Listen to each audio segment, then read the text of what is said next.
just net them out and move them over because my tanks all have similar water parameters and temperatures. But when I buy new shrimp, I do prefer to drip acclimate. It's always worked well for me, especially since I buy from a variety of sources and their water parameters can differ. That said, you might already have your own method of acclimating shrimp, and if it's working, keep doing what you're doing. I'm simply offering another option in case you've had issues, or if you're unsure how to safely introduce shrimp into your tank.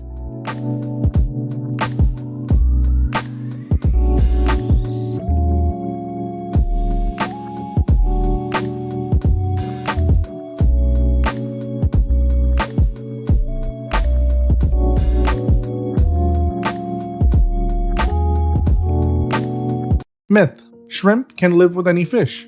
It's easy to assume that if a fish is small or labeled as peaceful, it must be shrimp safe. But that's not always true. Most fish are omnivores and opportunistic feeders, and baby shrimp can look like a quick snack.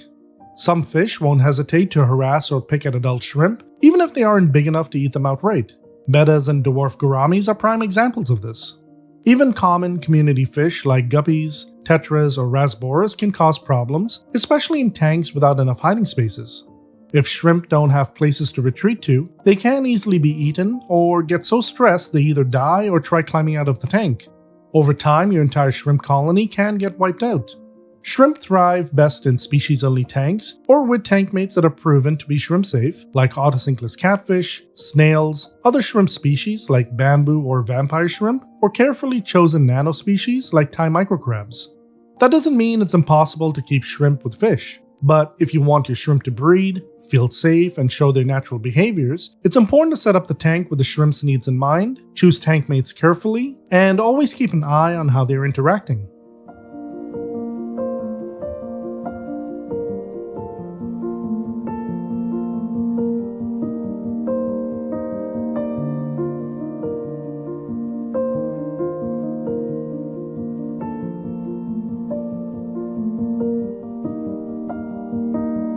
Myth: shrimp need salt in their water.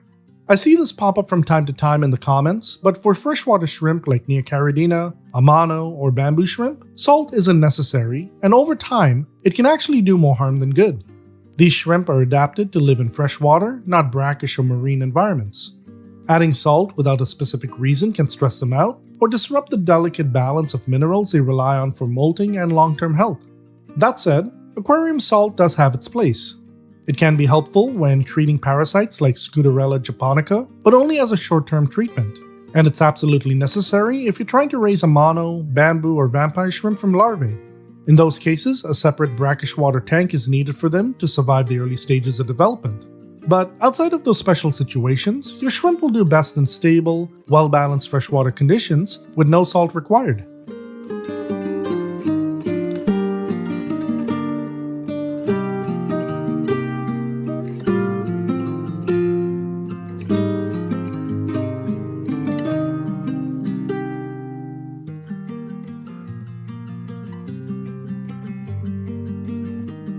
Myth: you need a spotless, crystal clear tank.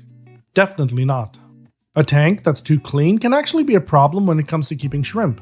Shrimp thrive in established tanks, ones full of biofilm, algae, mulm, and microscopic life. That gunk on your sponge filter? That's a full-on buffet for your shrimp. Sure, a crystal clear tank might look great to us, but it often means there is very little natural food available for shrimp to graze on, or for filter feeders like bamboo and vampire shrimp to pull from the water column. That's why I recommend waiting at least 3 to 4 weeks after setting up a new tank. That time allows biofilm and other natural food sources to grow and establish. Overcleaning, especially gravel vacuuming every inch or scrubbing down every surface, can actually remove the very things your shrimp depend on. If you're doing a water change, avoid gravel vacuuming. That organic matter down there, your shrimp need it. In fact, if you keep bamboo or vampire shrimp, try gently stirring the substrate or running your hands through the plants during water changes. This pushes fine organic particles into the water column, where they can catch it with their fan-like appendages. And when it comes to cleaning the glass, just clean the front panel so you can still enjoy a clear view of what's going on in your tank. Leave the side and back panels alone so shrimp have plenty of biofilm and algae to graze on throughout the day. A healthy shrimp tank isn't spotless, it's seasoned, and that little bit of mess, it's not just okay, it's ideal.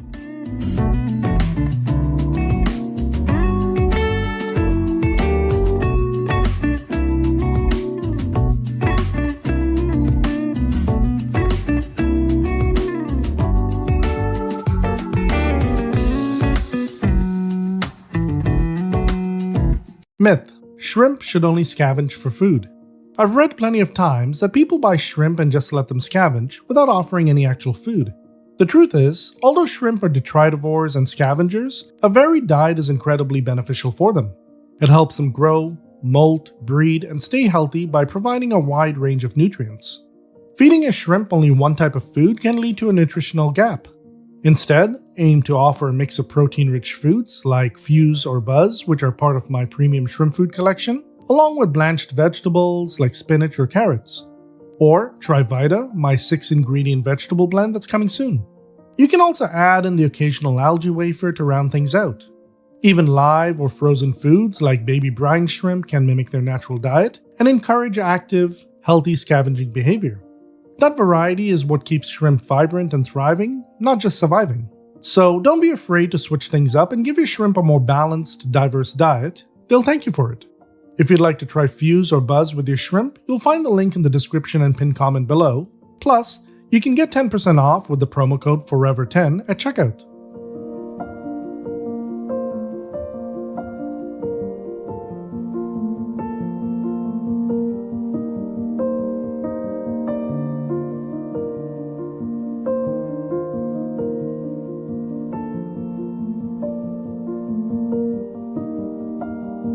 Myth: you need a heater for shrimp tanks. It's a common belief, especially among aquarists coming over from the fish keeping world, that you must have a heater in your shrimp tank. But for most freshwater shrimp, especially Neocaridina shrimp, that's not the case. Neocaridina shrimp are incredibly adaptable and do just fine at typical room temperatures, but can tolerate anywhere from 57 to 86 degrees Fahrenheit, which is around 14 to 30 degrees Celsius. In fact, cooler water can actually help extend their lifespan and slow down their metabolism, which means they don't breed or molt as quickly, but they often live longer, healthier lives overall.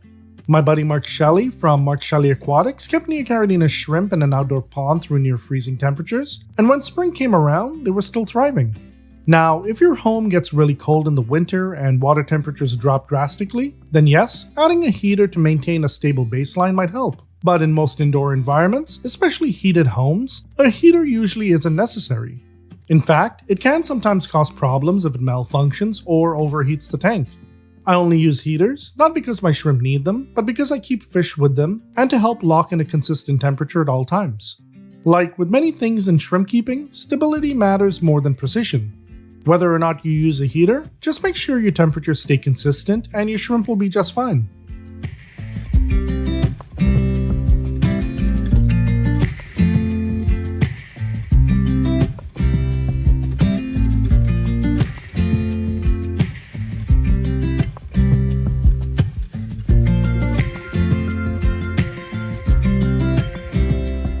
Myth: shrimp eat live plants.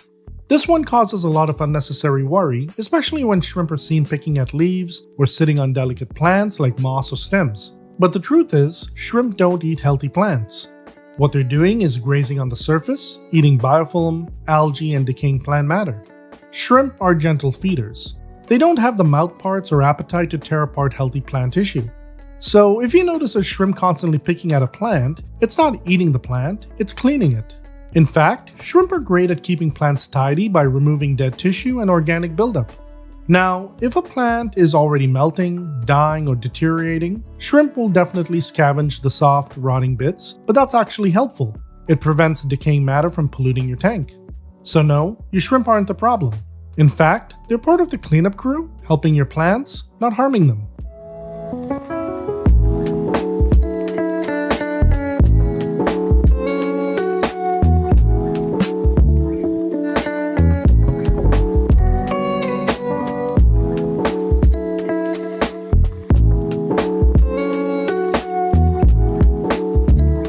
Myth: shrimp clean the tank for you. This one's a classic. A lot of people assume that shrimp are like little janitors, that if you toss them into a tank, they'll magically clean up everything. But while shrimp do help with consuming small amounts of algae and leftover food, they're not a replacement for tank maintenance.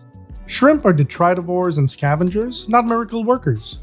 They'll pick at biofilm, detritus, and leftover particles, but they don't completely remove fish waste, clean the glass, or prevent algae blooms.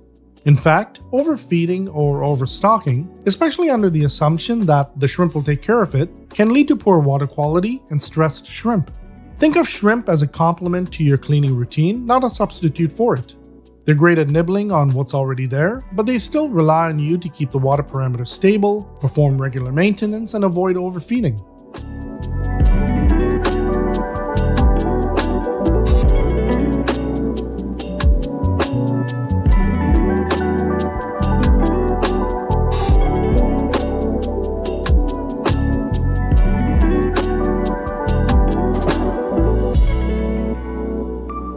Myth: all shrimp can live together.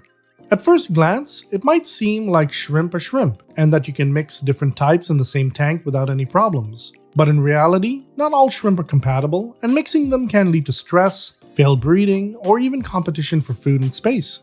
Some shrimp species, like Neocaridina and Caridina, have very different water parameter requirements. Neocaridina prefer harder, more alkaline water, while Caridina typically needs softer, slightly acidic conditions. Putting them together usually means compromising, which can lead to poor health, molting issues, and lower survival rates for both species. There's also the issue of hybridization. If you keep different color variants of Neocaridina, like red cherries and blue dream, in the same tank, they'll interbreed. Over time, the offspring often lose their bright colors and revert to dull or wild-type coloration. If you want to keep strong, vibrant lines, it's best to stick to one color per tank. Size and behavior also matter. A mono shrimp, for example, are much larger and can outcompete smaller shrimp for food. While they're generally peaceful, they're known to be very active, sometimes even aggressive towards baby shrimp, and in rare cases, adult shrimp too. So while it's possible to mix certain shrimp species under the right conditions, it's definitely not as simple as tossing them all into the same tank. If you want your shrimp to thrive and avoid headaches, it's always safe to research compatibility and plan your setup carefully.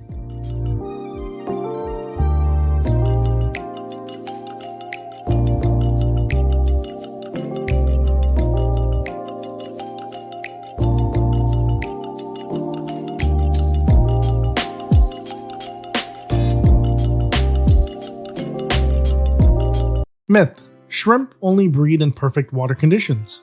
It's easy to think that if you're not getting baby shrimp, it's because your water isn't perfect.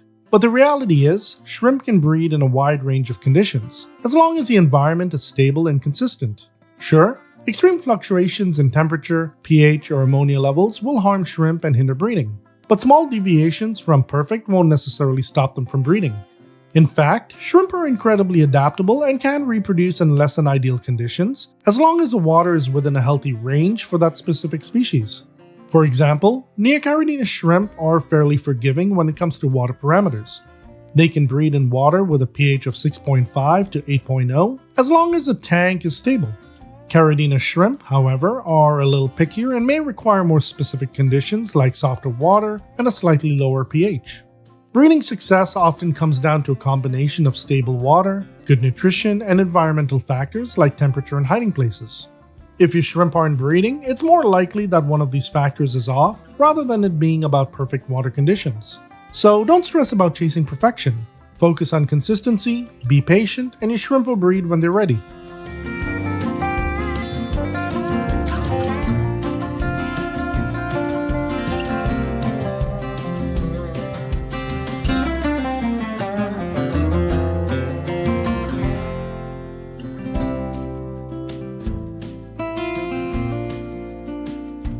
Myth: copper will kill shrimp. A lot of you have heard that copper is toxic to shrimp, and for good reason. It absolutely is when used in excess, like when medicating a sick fish. But here's the twist.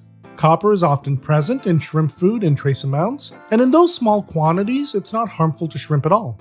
Copper is actually essential in tiny amounts for many organisms, including shrimp, as it plays a key role in their metabolism and enzyme functions. Copper can also be found in some aquarium fertilizers. In most cases, the trace amounts are not harmful to shrimp. However, it's always a good idea to check that any fertilizers or additives you're using are labeled as shrimp safe. That way, you can avoid potential issues with copper or other chemicals that might harm your shrimp. Now, I use an all-in-one liquid fertilizer called Thrive S by Nylog G Aquatics. For those of you looking for that perfect fertilizer, this could be the one for you as it's completely copper-free. If you're interested in checking it out, I'll leave a link for you in the description below. The real danger comes when there's too much copper, whether from water sources or medications. In these cases, copper can be lethal to shrimp. So it's not the trace amounts in shrimp food or fertilizers you need to worry about, it's the potential for copper buildup in the tank from other sources. If you need to treat a sick fish, always do so in a separate quarantine tank. And if you're buying a used tank, ask the previous owner if they ever treated it with copper-based medications, as it can seep into the silicone. If they're unsure, it might be best to consider purchasing a brand new tank. The goal here is to create a healthy, thriving environment where your shrimp can flourish.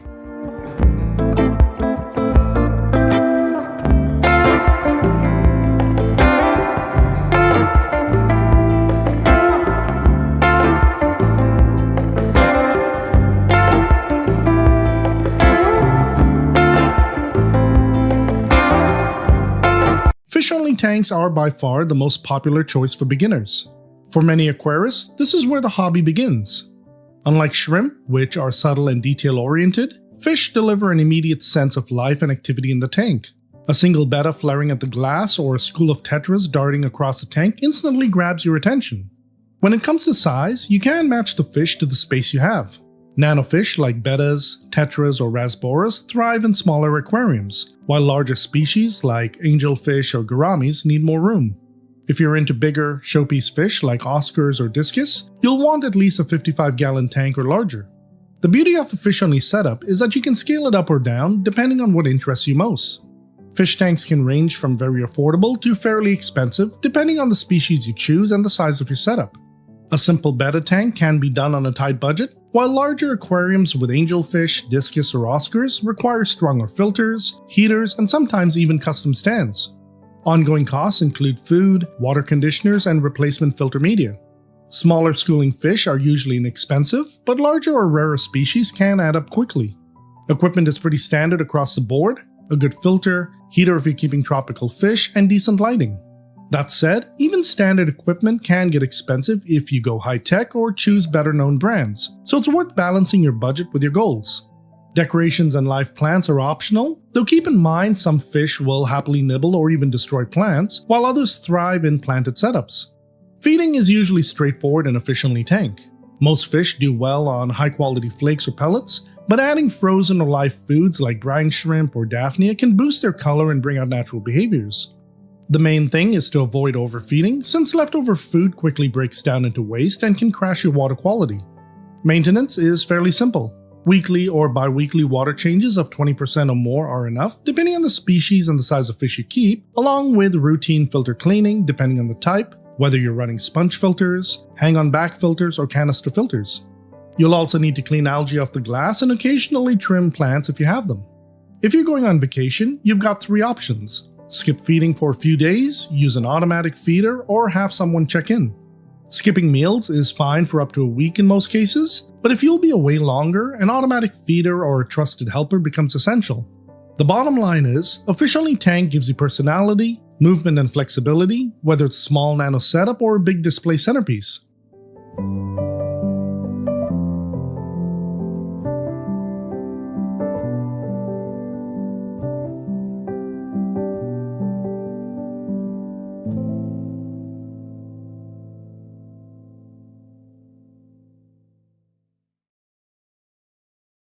Shrimp-only tanks are often called the quiet achievers of the aquarium world.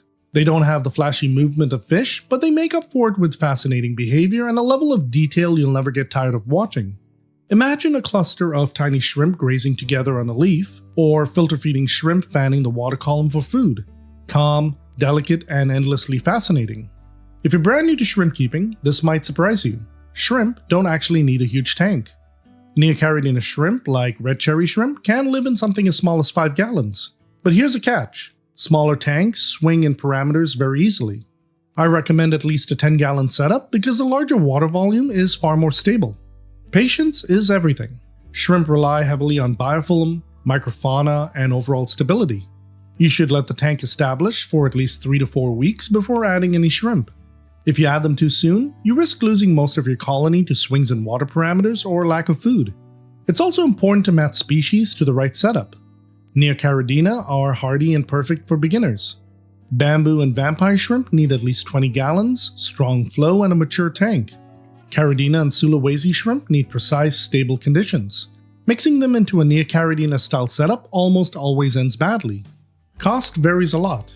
Higher grade and certain colored Neocaridina, like black rose shrimp, can cost more than your ordinary red cherry shrimp. Amano, bamboo, and vampire shrimp are pricier due to size. Caridina and Sulawesi can range from $10 to $30 each, with rarer types climbing past $200 per shrimp. Maintenance is light but precise. Weekly 10 to 20% water changes are helpful in newer setups, but in mature tanks, bi-weekly or less often works. Some shrimp keepers find that simply topping off their tank is enough. Stability is the key. Mulm, biofilm, detritus, and algae aren't dirt, they're food. Vacuuming should be minimal, and routine care usually means rinsing the sponges, plant trimming, and light algae scraping off the front glass while leaving the side panels alone. Vacation care is where shrimp tanks shine. A mature, planted setup with botanicals and snowflake pellets added can sustain shrimp for 1 to 2 weeks. Unlike fish, shrimp don't overeat and have a low bioload, so they don't really foul the water. I've created my own line of premium shrimp foods, designed not just to make feeding easier, but to give your shrimp the same natural variety and nutrition they'd find in the wild, keeping them healthy, active, and thriving. Let's start with the staple foods, the ones you can feed once or even multiple times a week. The first is Fuse, a carefully balanced fusion of land and sea ingredients. It blends proteins like salmon, krill, and shrimp with algae, yeast, and essential vitamins.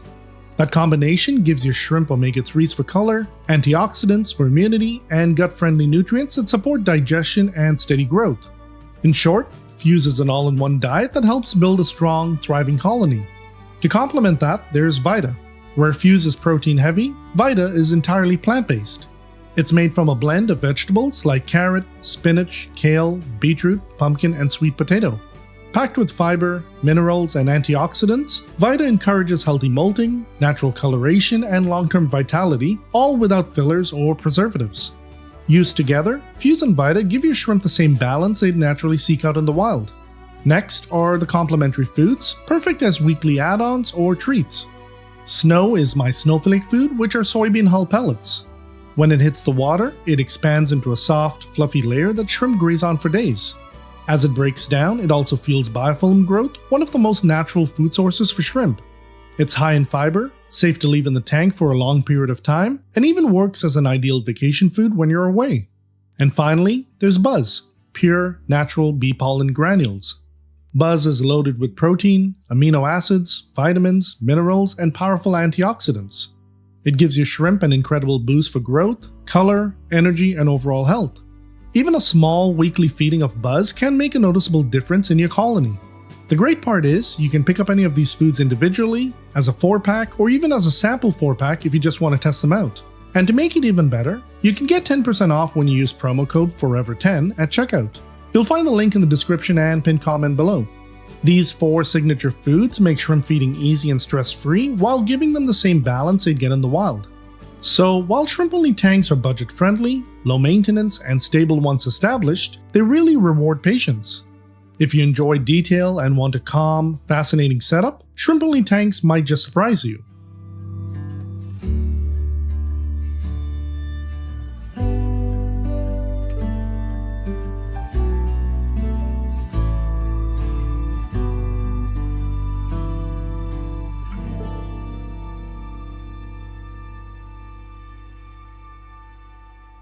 Community tanks are where things really open up.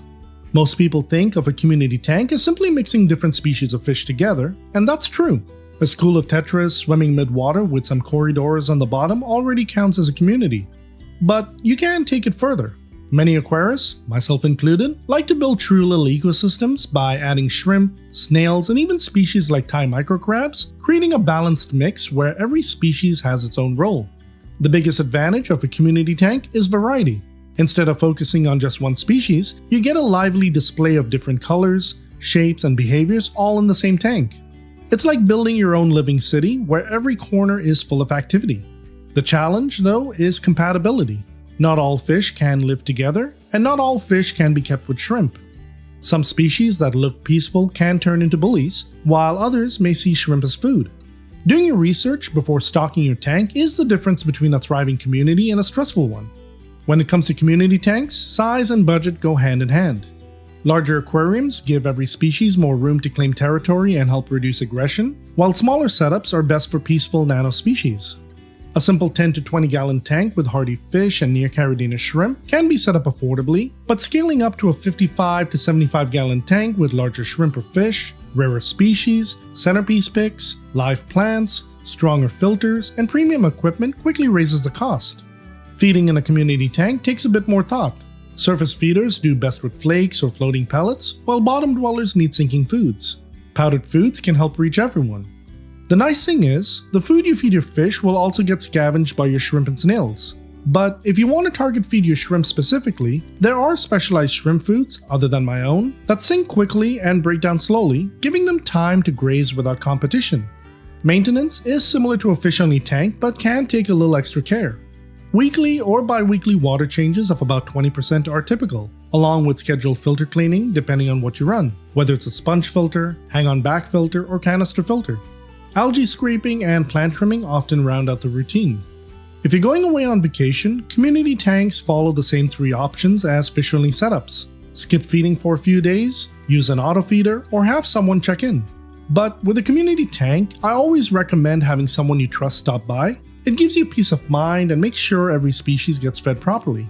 At the end of the day, a community tank is like building your own little ecosystem. It takes more planning and care, but the payoff is huge. A lively, colorful display with non-stop activity.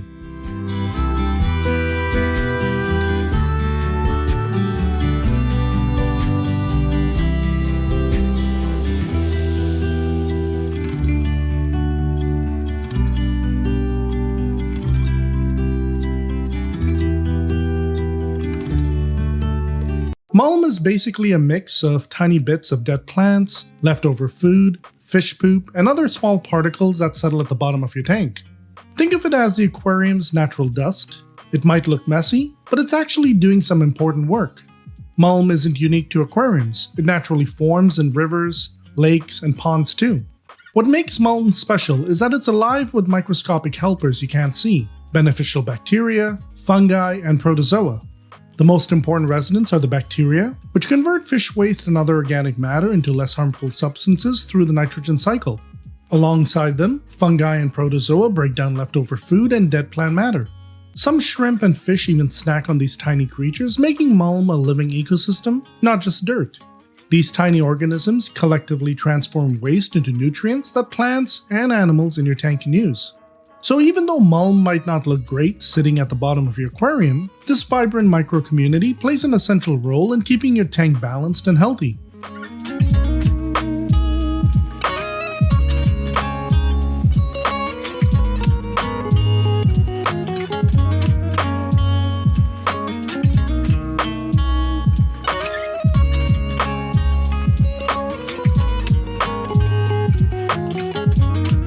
That natural fertilizer role is where mulm truly shines for planted tanks. As mulm breaks down, beneficial bacteria transform fish waste, dead plants, and leftover food into valuable nutrients like nitrogen, often in the form of nitrate, phosphorus, and potassium. Aquarium plants absorb these nutrients through their roots, much like how garden plants draw nourishment from compost. In heavily planted tanks or natural aquascapes, mulm helps keep the substrate rich and revitalized, providing a steady stream of nutrition. But balance is key. Too little mulm and plants may miss out on nutrients, too much and it can smother roots or create oxygen poor, also called anaerobic pockets. Many aquarists manage this by allowing a healthy layer of mulm to remain for plant health, while occasionally vacuuming excess buildup to keep the tank thriving.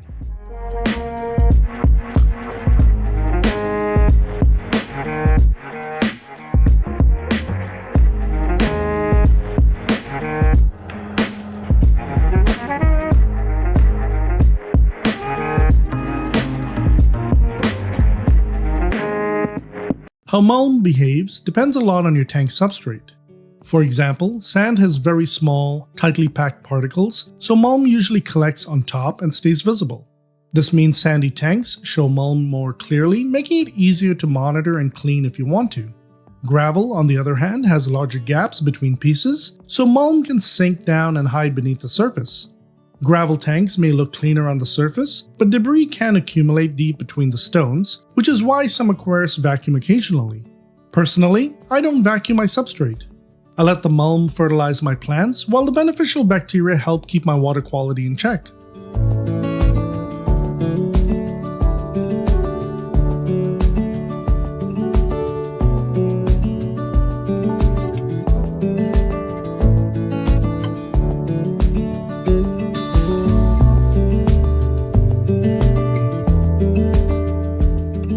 Mulm offers a bunch of benefits. It helps clean your water by breaking down waste, provides food for shrimp and bottom-dwelling fish, and offers little creatures places to hide and feel safe.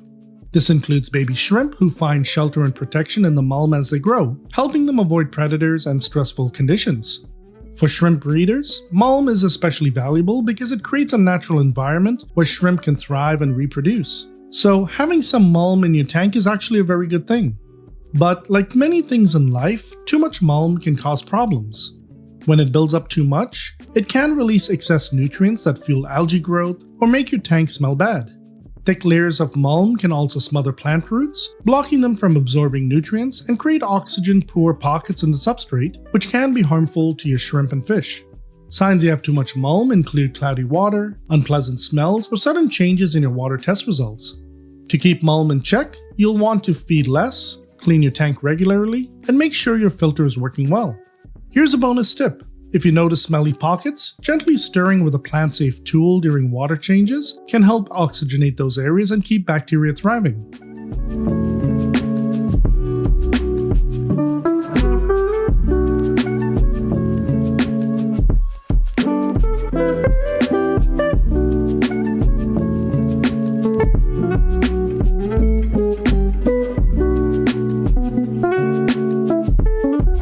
So, how do you maintain a healthy balance of mulm? If your shrimp and fish look happy and your water tests are stable, a little mulm is fine, even helpful. If you notice issues, use a gravel vacuum to gently clean the bottom during water changes. Just don't overdo it or stir up the mulm too much because that can disrupt the beneficial bacteria. Feeding small amounts and adding natural helpers like snails or shrimp that eat leftover food will also keep mulm healthy and your tank clean. Here's another tip. Monitor your water tests after introducing new plants or livestock. Mulm helps buffer the ecosystem, but sudden changes can temporarily stress the balance. A little observation goes a long way.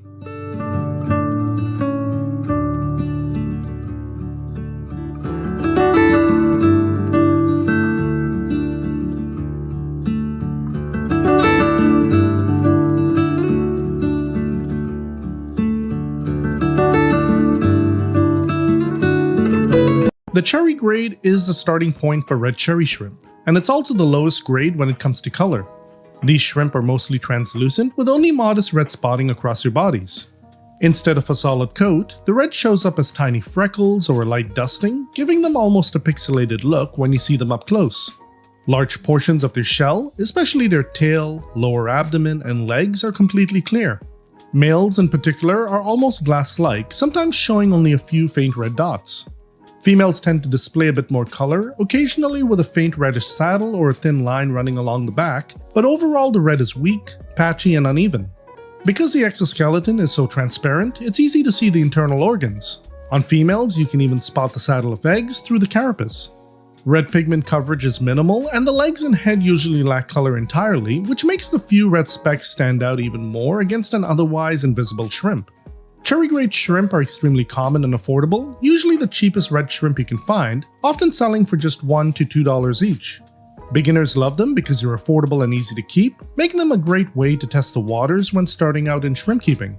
But seasoned shrimp keepers tend to find them less exciting to look at, so they fetch the lowest prices and are often sold or traded in bulk.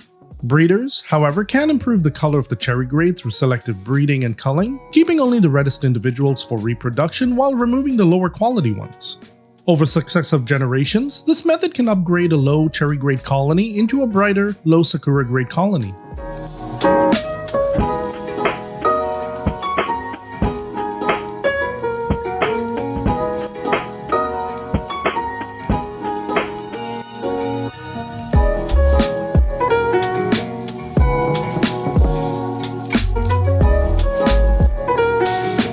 The low low Sakura grade is the next level above the ordinary cherry grade. Sometimes you'll see them simply sold as Sakura red cherry shrimp because many sellers lump both low and high Sakura grades together. Compared to the cherry grade, this grade shows a noticeably richer red coloration and much more even coverage. Instead of random freckles, you'll see large patches of red covering about half to 2/3 of the body. The color itself is darker and stronger than the cherry grade, but it's still not completely solid. Clear patches remain, especially on the underside and tail where the red breaks or fades. The shell is still translucent, so you can often see the saddle of eggs on a female if you look closely. The legs are another giveaway. At this stage, they're mostly transparent with only faint streaks or spots of red. Think of a low Sakura as a shrimp wearing a red coat that covers about 2/3 of its body, while the rest, especially the belly, legs, and tail tip, remain see-through. In terms of value, this grade of shrimp are moderately priced, usually around $2 to $3 each. That's more than double the price of the ordinary cherry shrimp, but still very affordable. They're popular with aquarists who want more vibrant shrimp without paying premium prices, offering a noticeable upgrade over the cherry grade. Beginners stepping up from the cherry grade colonies often choose the Sakura grade for their brighter display, while experienced shrimp keepers might keep them in community tanks where top-tier shrimp are necessary. Breeders achieve the low Sakura grade by refining cherry grade colonies through selective breeding and constant culling. Any shrimp with large clear patches are culled, with only those with deeper, more even red are allowed to breed. Over successive generations, this process gradually strengthens the line, and with enough refinement, the colony can be pushed toward the brighter, more complete coverage we see in the high Sakura grade.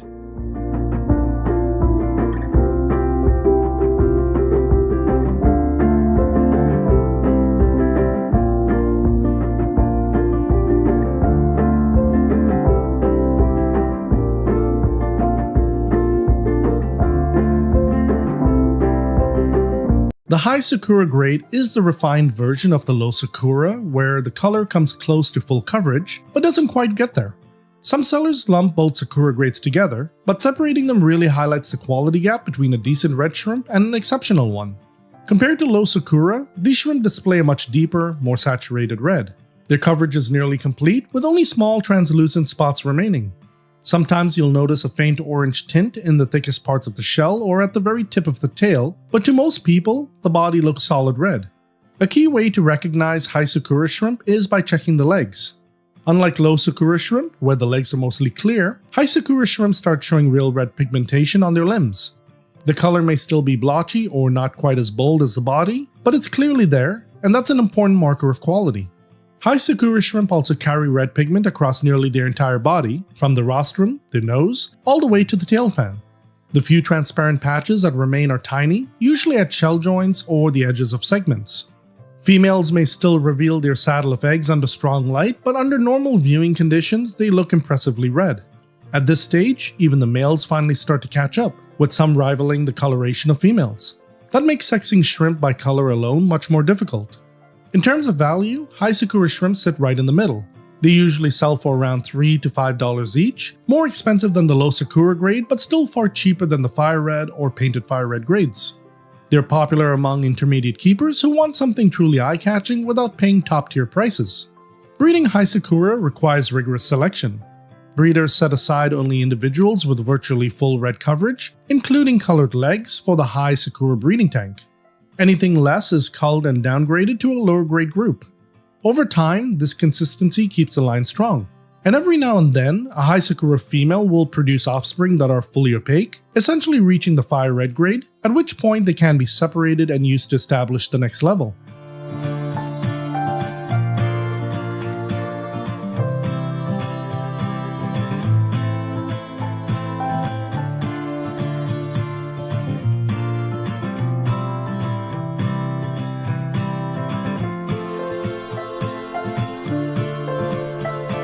The fire red grade is the first true high-grade red cherry shrimp, solid, intense, and uniform in color. At this stage, the shrimp look like glowing jewels in the tank, with a deep fire engine red that instantly catches the eye. Unlike the Sakura grades, fire reds have almost no weak spots. Their bodies are evenly saturated from head to tail, and the color is opaque rather than blotchy. Under normal viewing, you won't see any clear patches. Only under a very bright light might you catch a faint shadow of the saddle inside a female. That level of saturation is often described in competitions as having a thick red shell. One of the biggest indicators of fire red quality is the legs. In high sakura, the leg coloration is blotchy, but in fire reds, the legs are fully red, matching the rest of the body. This uniformity is what sets them apart. Even the swimmerettes under the tail are colored, making them look completely solid red in motion. At the highest end of fire red, even the males, normally the lighter sex, can be nearly indistinguishable from females, so an entire colony appears consistently blood red. On the market, fire reds are highly sought after and command a premium price. While cherries may sell for just $1 or $2, fire reds often go for $5 to $7 each, and sometimes even more from selected breeders.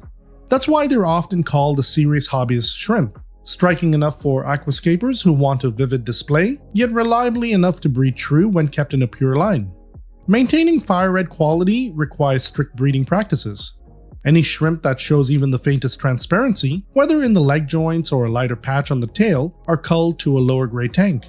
Breeders will check them under bright light or from multiple angles to catch imperfections, with a special focus on the legs, since those are the hardest part to fully color. And here's where things get exciting. With selective breeding, the most vibrant fire reds can be taken one step higher, ultimately reaching the highest level, the painted fire red grade.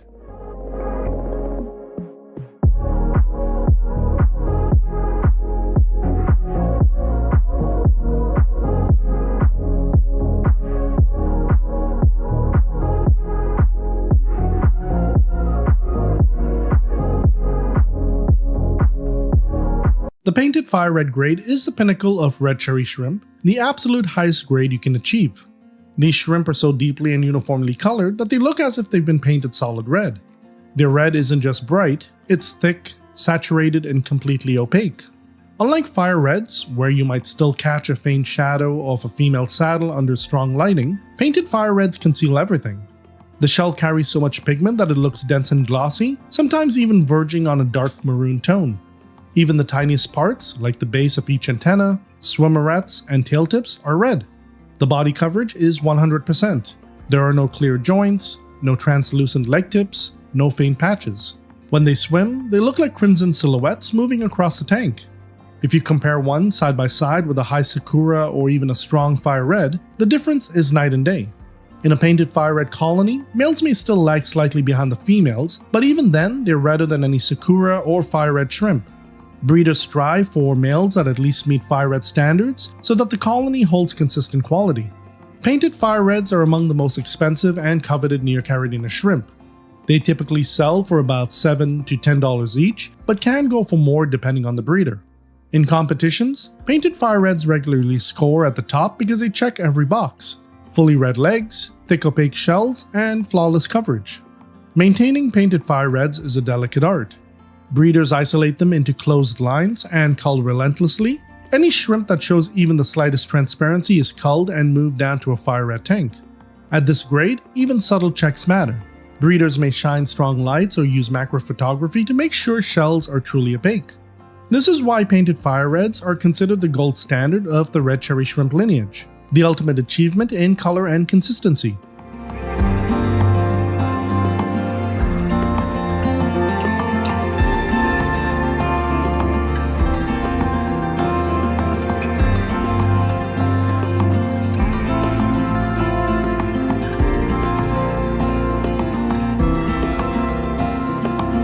Bloody Mary shrimp are not a higher grade of red cherry shrimp. The truth is, Bloody Marys are a completely separate genetic line, developed from the Shoko line, not the red cherry line. The key difference lies in how their color is expressed. Red cherry grades, from cherry to painted fire red, carry pigment in the shell. Bloody Marys, on the other hand, carry their pigment in the tissue beneath the shell. This gives them a darker, glassier, almost wine red look compared to the opaque, paint-like coverage of a painted fire red. Another distinction in cherry-derived grades, males are usually lighter than females, but in Bloody Mary shrimp, males can be just as richly colored as females. That makes a colony look far more uniform. Price-wise, Bloody Mary shrimp usually fall into the same premium range as fire reds and painted fire reds, often $6 to $10 each, depending on the breeder. So while both Bloody Mary and painted fire reds are considered top-tier reds, they're not the same thing. They're two separate branches of Neocaridina, and mixing them can weaken the traits of both lines.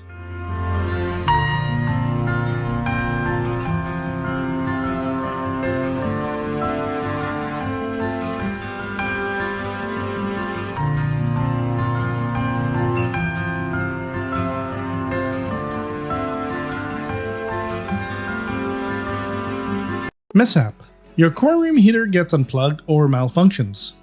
Imagine waking up to find your tank has dropped 10 degrees overnight. That's exactly what happened to me when my heater got knocked loose. I was vacuuming my room and without realizing it, I bumped into the plug, leaving it halfway in the socket. 2 days later, I noticed the heater's LED light was off. The temperature had fallen from 78 degrees Fahrenheit, about 25 degrees Celsius, down to 68 degrees Fahrenheit, or 20 degrees Celsius. Luckily, my shrimp and fish handled it, but if Sonic, my betta, was still in the tank, he would have been seriously stressed by such a drastic change. Why does temperature matter so much? Sudden drops slow down metabolism, immune response, and digestion in shrimp and fish, while sudden spikes can dramatically decrease dissolved oxygen, making it much harder for them to breathe. Neocaridina shrimp can bounce back from cold dips better than delicate fish like bettas, but repeated temperature stress increases the risk of disease for all. And it's not just accidents. Heaters can fail on their own too. Sometimes they stick in the off position and stop heating, or worse, they stick on and cook the water. Both scenarios can wipe out a tank in hours if you don't catch them in time. The solution is straightforward. Whenever you clean your room or work on your tank, double check that your heater is still plugged in and running. And don't rely on the heater alone. Use a simple thermometer to confirm your temperature. A quick glance at the temperature can save your aquarium from disaster.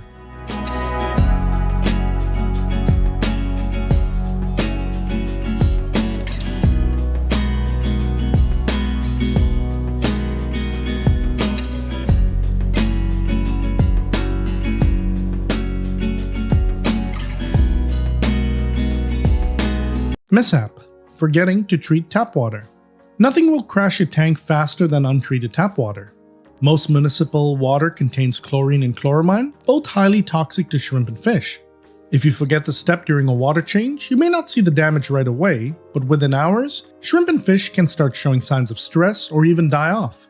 On the flip side, overdosing water conditioner happens too. Most brands are formulated with a large safety margin, so the occasional double dose is rarely harmful. But consistently adding too much can alter water chemistry and lower oxygen levels, especially in tanks with poor surface agitation. Over time, this can stress your shrimp and fish, leaving them gasping at the surface, swimming erratically, or becoming more prone to disease. The best safeguard is to make sure dechlorinator is always present before untreated water reaches your tank's inhabitants. Many conditioners allow for a slightly higher amount during emergencies, but for day-to-day maintenance, it's best to dose with care. If you fill straight from the tap, dose the tank with the correct amount of conditioner first, then add the new water. If you prefer more control, use a reservoir like I do. Just fill it, treat it, and let it sit for 24 hours before topping up the aquarium or doing a water change. Both methods work, just don't skip the step.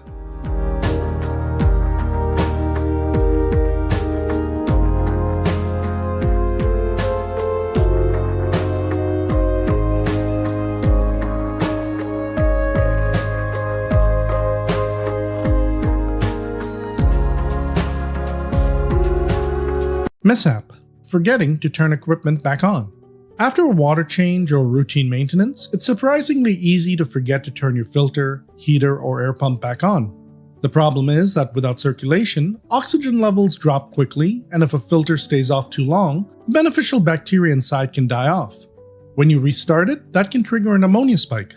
This happened to me with my canister filter. After cleaning it, I forgot to plug it back in, and because the heater is built into the filter, my tank wasn't getting heated either. I only noticed about 30 minutes later when I went to feed my shrimp and fish and saw there was no water coming from the outflow pipe. Luckily, I caught it before it caused any harm. To prevent this, make it a habit to double check that every piece of equipment is running before you walk away. Creating a quick mental or written checklist can help make this step second nature, keeping your tank safe and stable.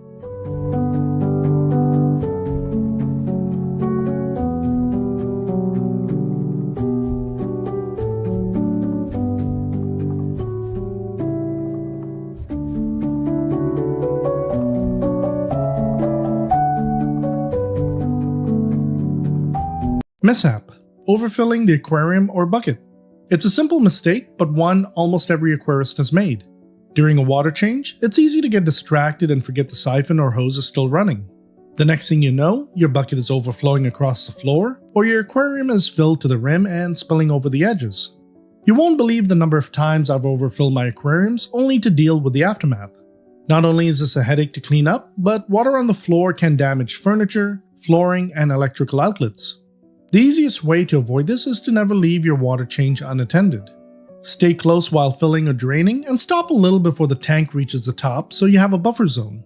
If you use buckets, mark the safe fill line with tape or a marker so you don't overfill. For added convenience, if you're busy working on another tank at the same time, you can also set an alarm as a reminder. For added peace of mind, you can even use an auto shut-off nozzle or a simple float valve to stop overfilling. Small habits like these can save you from a lot of potential cleanup.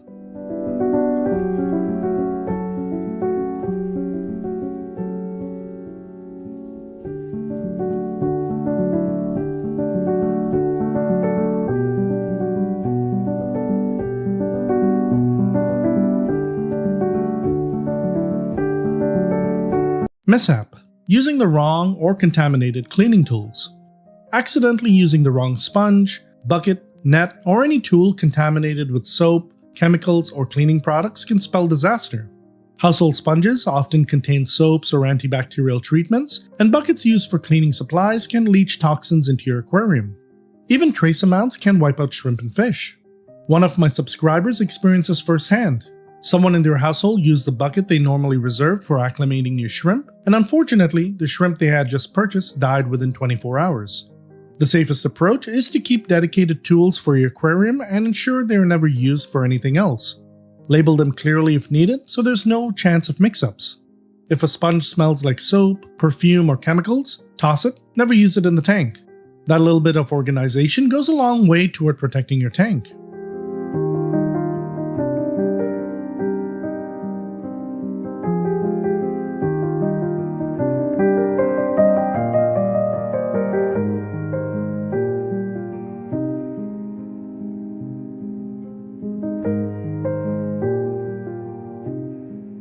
Mishap: overfeeding when someone else feeds your tank.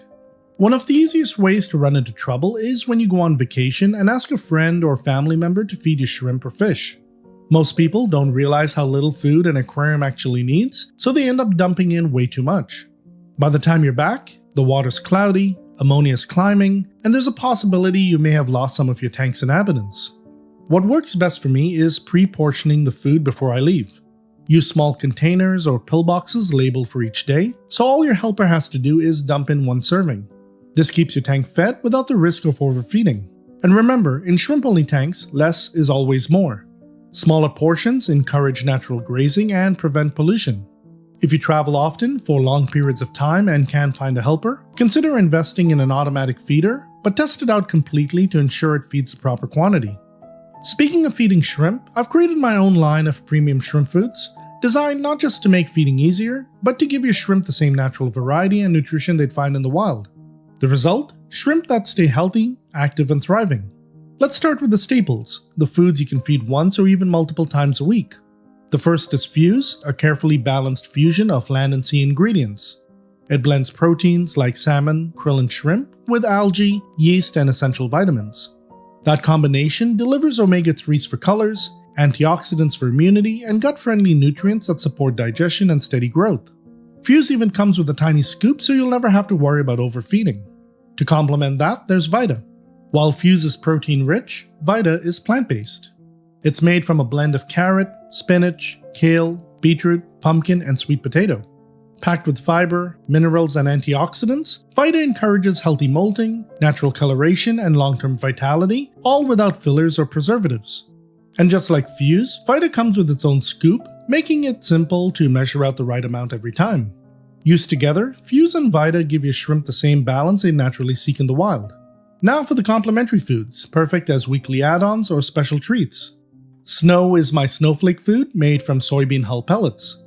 When it hits the water, it expands into a soft, fluffy layer that shrimp graze on for days. As it breaks down, it fuels biofilm growth, one of the most important natural food sources for shrimp.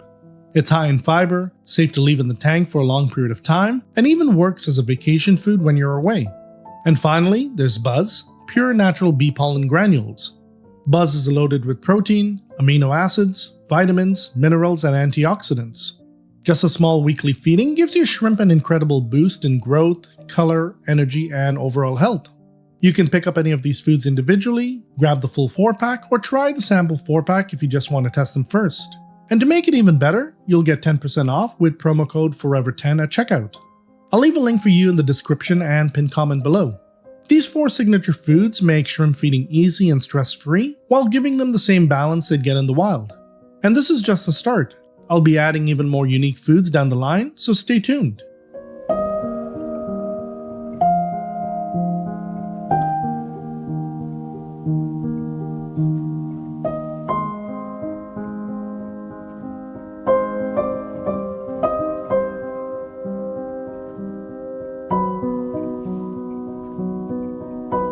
Mishap: drip acclimation overflows.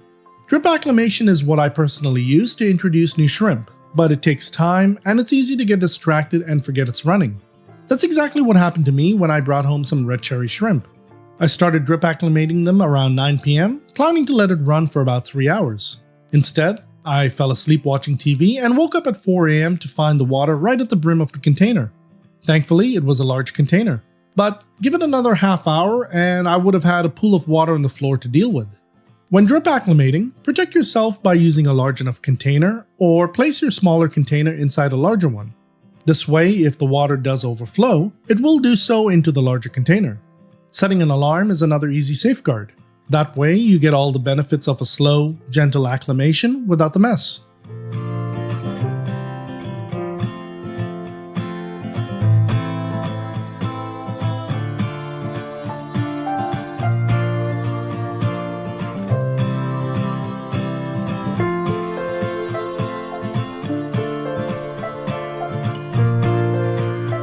Your bettas tank is where they'll spend their entire life, so it's worth getting right from the beginning. While you might have seen bettas kept in small bowls or cups, and maybe even been told that's fine by store clerks, the minimum tank size I recommend is 5 gallons. That gives them enough space to swim, explore, and behave naturally. It also makes it much easier to keep the water clean and stable. You'll want a tank with a lid, since bettas are known jumpers, especially short-tailed varieties. A filter is also important, ideally one with an adjustable flow because bettas don't do well in strong currents. If the water's swirling around too fast, they'll end up stressed and hiding most of the time. Bettas do best with a consistent light cycle, about 8 to 10 hours of light per day, followed by darkness at night. This helps regulate their natural rhythm just like sleep does for us. Bettas actually sleep too, though not in the same way we do. They enter a state of low metabolism and reduced activity, similar to a resting period. Since they don't have eyelids, they don't close their eyes when they sleep, but you might notice them lying still in a quiet spot. Don't worry, that's totally normal. They don't need intense lighting, soft to moderate light is ideal. If your light is too bright, it can cause stress, especially in tanks that are bare or lightly decorated. To help with this, consider dimming the light or adding floating plants like redroot floaters or dwarf water lettuce to gently diffuse it. Now, since bettas are tropical fish, they need warm water. A heater is usually necessary to keep the temperature between 76 and 80 degrees Fahrenheit or 24 to 26 degrees Celsius. However, if you have a heated room or live in a country with consistently warm temperatures, a heater may not be required. It's important to note that if the temperature remains consistently low, it can weaken your betta's immune system over time. Sonic's tank was 10 gallons, which gave him plenty of room to swim and stay active. It had a lid, as I didn't want to take the chance of him accidentally jumping out. As for the temperature, it was set at 78 degrees Fahrenheit or 25 degrees Celsius. For filtration, I used an AquaClear 20, which has a decent flow. I ended up replacing the lid with a 3D printed baffle cover, which really helped break up the current and made it more comfortable for him. With the right tank and equipment, you're already on your way to creating a healthy, happy environment for your betta.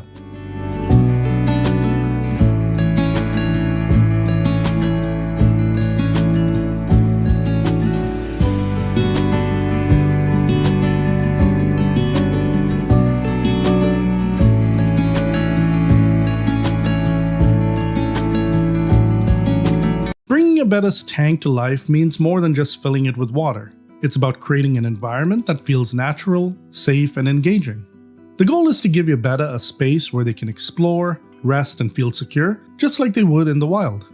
Starting with the substrate, gravel or sand are both good options. Darker substrates tend to bring out your betta's color, but if your betta is dark colored, you might want to choose something lighter for contrast. In my case with Sonic being blue, I went with a dark colored substrate. Adding driftwood or stones makes your home more visually interesting, but it also gives your betta places to swim around, perch on, or hide behind when they need a break. To keep your betta safe, avoid driftwood with sharp edges as it can rip their fins, especially if you have a long fin variety. Also, be cautious with decor that has small, tight spaces like cholla wood. Bettas can sometimes try to wedge themselves in and get stuck, which is dangerous since they need to come up for air. Live plants can make a huge difference. They help improve water quality, reduce stress, and offer natural hiding places. Beginner-friendly plants like Anubias, Java fern, crypts, and floating plants like redroot floaters and dwarf water lettuce are great choices. In Sonic's tank, I originally started with Rotala Blood Red, but because I had issues with hair algae, I switched them out for Limnophila sessiliflora. I also placed 2 large portions of Anubias on top of the driftwood to give Sonic a resting area near the surface where he could easily come up for air. At first, I used dwarf water lettuce to diffuse the light, but eventually replaced it with redroot floaters. One thing to keep in mind is if you use floating plants, they spread quickly. If they cover the surface completely, they can block your betta's access to the surface for air, which could lead to drowning. So you'll need to remove some on a regular basis to ensure your betta has access to a clear surface. While plants and decor are important, make sure to leave open swimming space, especially in the front or center of the tank. It's all about balance, giving them cozy spots to explore and hide, while still leaving room to move freely. Before adding your betta to its new home, give the tank time to go through the nitrogen cycle. You can use bottled beneficial bacteria or filter media from a fully cycled tank to speed things up. Whether you choose to add your betta after a few days or a few weeks, I always recommend testing your water parameters first to make sure the environment is safe for your fish. By bringing your betta's tank to life, you're creating more than just a setup. You're giving them a true sense of home. You'll likely see your betta become more colorful, confident, and curious in a space that feels just right.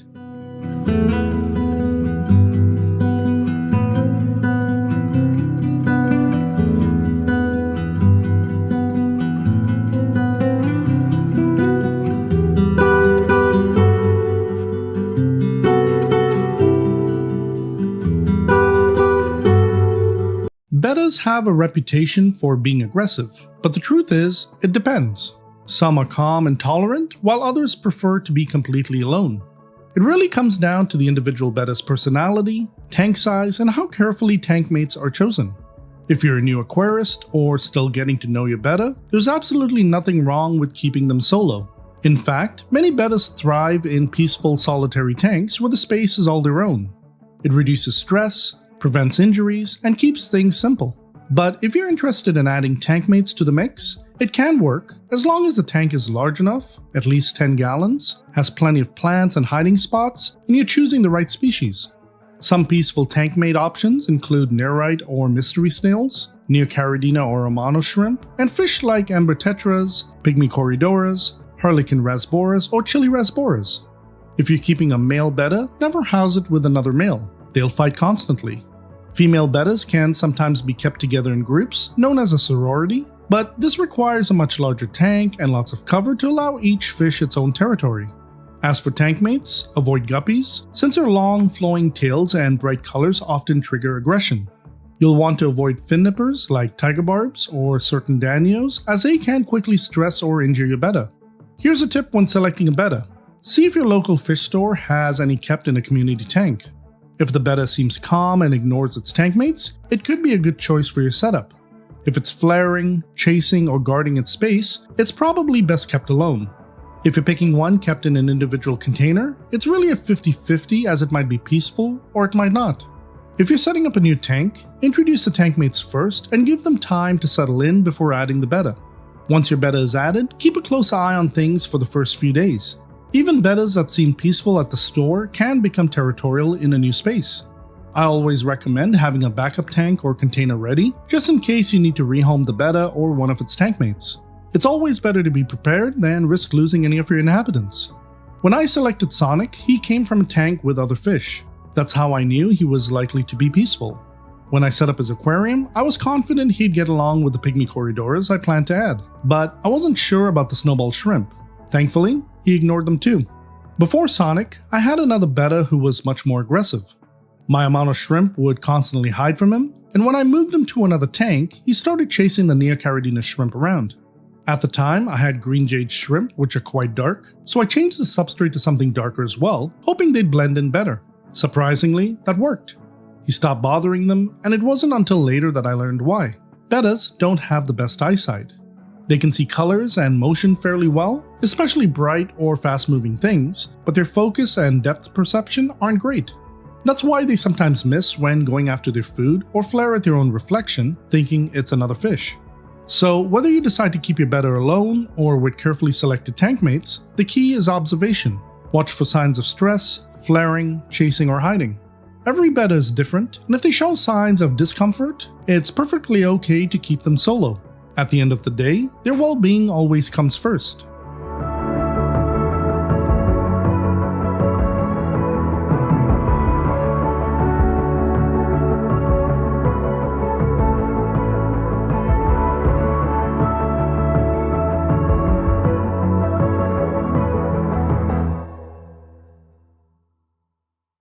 Bamboo and vampire shrimp are not suitable for small, nano-sized aquariums. Unlike many smaller shrimp species, both of these gentle giants grow relatively large. Vampire shrimp in particular can reach 4 to 6 inches in length, and they require far more space. The minimum recommended tank size is 20 gallons, but 30 gallons or more is ideal, especially for vampire shrimp due to their potential adult size and need for stable, mature environments. These shrimp aren't just big, they also have specialized needs that nanotanks can't reliably meet. Both are filter feeders, relying on currents to bring them suspended particles and microfauna from the water column. In smaller tanks, water parameters like temperature, pH, and hardness can easily fluctuate, which can stress or even prove fatal to these sensitive species. Additionally, small aquariums struggle to support the kind of stable, mature biofilm ecosystem that these shrimp depend on for supplemental nutrition. To set up a proper habitat, your tank should include plenty of hiding places and perching areas using driftwood, rocks, caves, PVC tubes, and even live plants. In my setup, the shrimp love perching on the driftwood and jungle vallecin area, and they make good use of the small caves and crevices. A strong but gentle water flow is also essential, and this can be provided using a filter, wave maker, or spray bar to help keep food particles suspended in the water column. When positioning your hardscape, it's important to think about where the current flows. If your setup is dialed in, you'll often find your shrimp hanging out in these flow zones, calmly feeding with their fans and rarely wandering from that spot.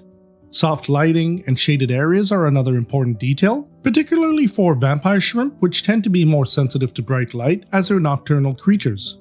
Creating dim corners or shaded patches with plants or driftwood will help keep them secure and more comfortable during the day.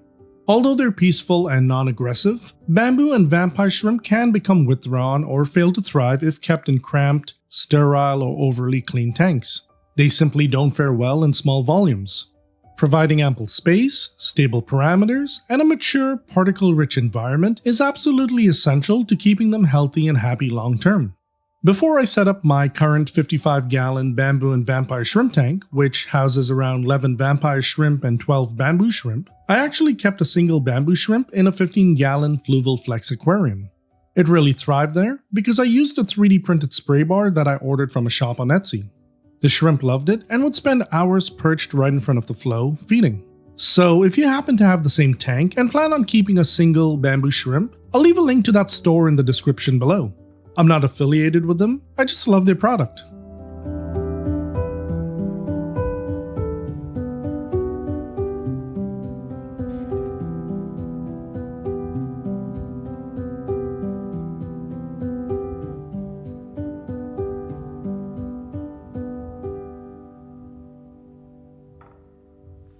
Bamboo and vampire shrimp are freshwater shrimp, and they're primarily wild-caught as they're extremely difficult to breed in captivity. Their larvae require brackish water to develop into juveniles, which makes successful captive breeding rare.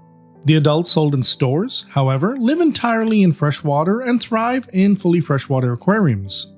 Because they're collected from the wild and pass through multiple environments, from the exporter to the wholesaler to your local pet store, they often experience drastically different water parameters along the way. This makes proper acclimation critical to their survival. One of the biggest risks during this transition is a sudden change in total dissolved solids, or TDS.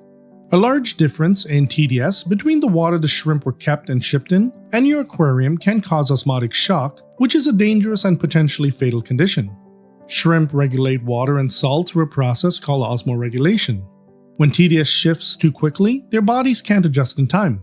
This can cause your cells to swell or shrink, depending on whether the TDS increases or decreases, leading to extreme stress, disorientation, loss of appetite, and sometimes sudden death within hours or days. One of the most common effects of TDS shock is a failed molt, especially if your tank has a higher TDS than the water they came from. A shrimp may become stuck mid-molt or die shortly after molting. Even if they survive, they might hide, stop eating, or stop fanning entirely, eventually wasting away if they don't recover. To give your shrimp the best chance at a smooth transition, I recommend drip acclimating them for 1 to 3 hours. This slow introduction helps their bodies gradually adjust to your water parameters. These shrimp are delicate and can be expensive, so taking the time to acclimate them properly is absolutely worth it.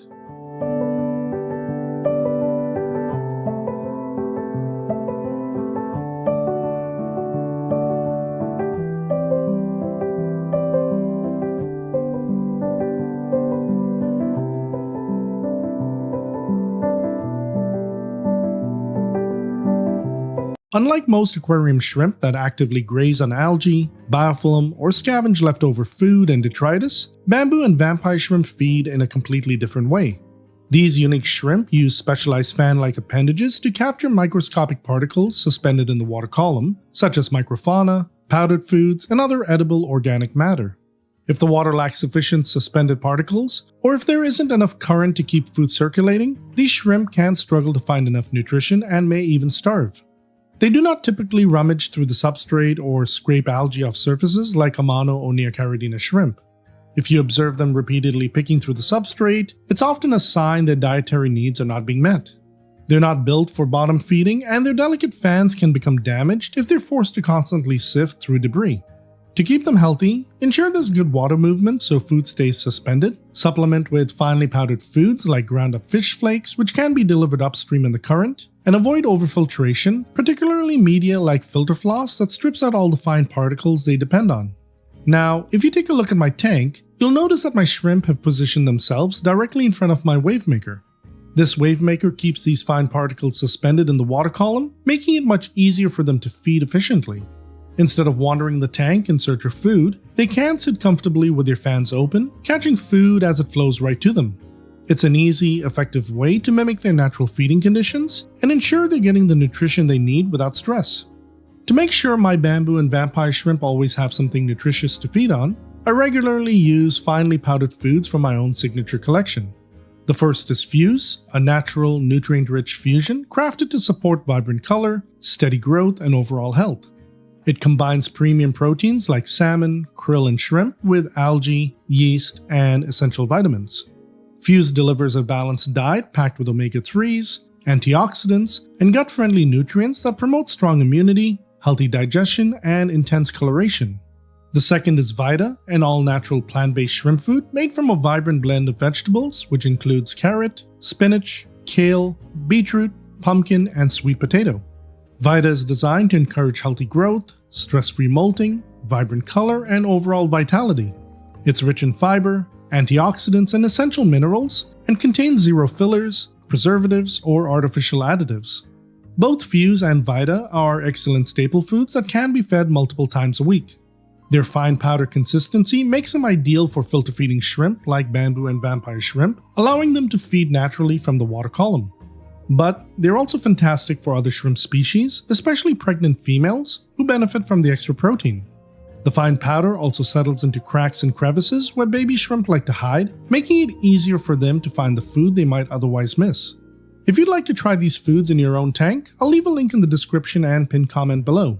And don't forget to use promo code FOREVER10 to get 10% off your purchase. There are a few easy ways to help bamboo and vampire shrimp catch more food.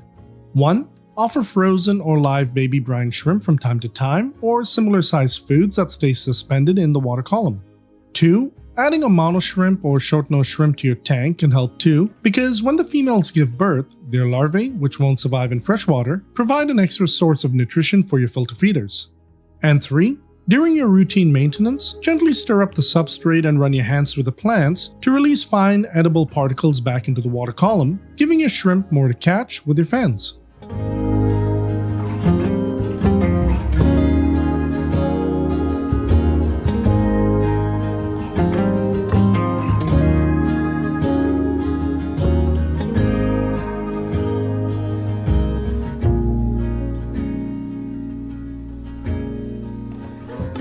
Bamboo and vampire shrimp molt much more slowly than typical dwarf shrimp.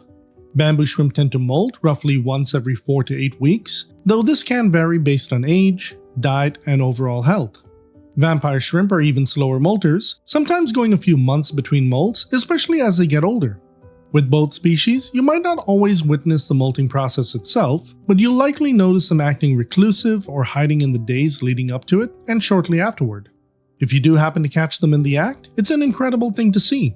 Unlike dwarf shrimp, bamboo and vampire shrimp don't usually eat their own molts. Their fan-like appendages simply aren't designed to tear their exoskeleton apart.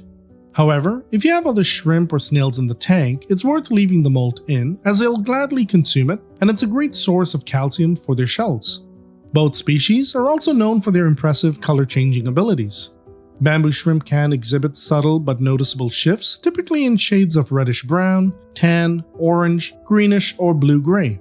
These variations are influenced by factors like age, diet, environment, and water conditions. While they are capable of changing color, the transitions are usually gradual rather than sudden. Most aquarists have noticed shifts between earthy tones like browns, rusts, and tans, with occasional greenish or orange hues. Vampire shrimp are even more dramatic in this regard. They can appear ghostly white, pale lavender, dark gray, or deep blue, sometimes changing from one extreme to another in just a week.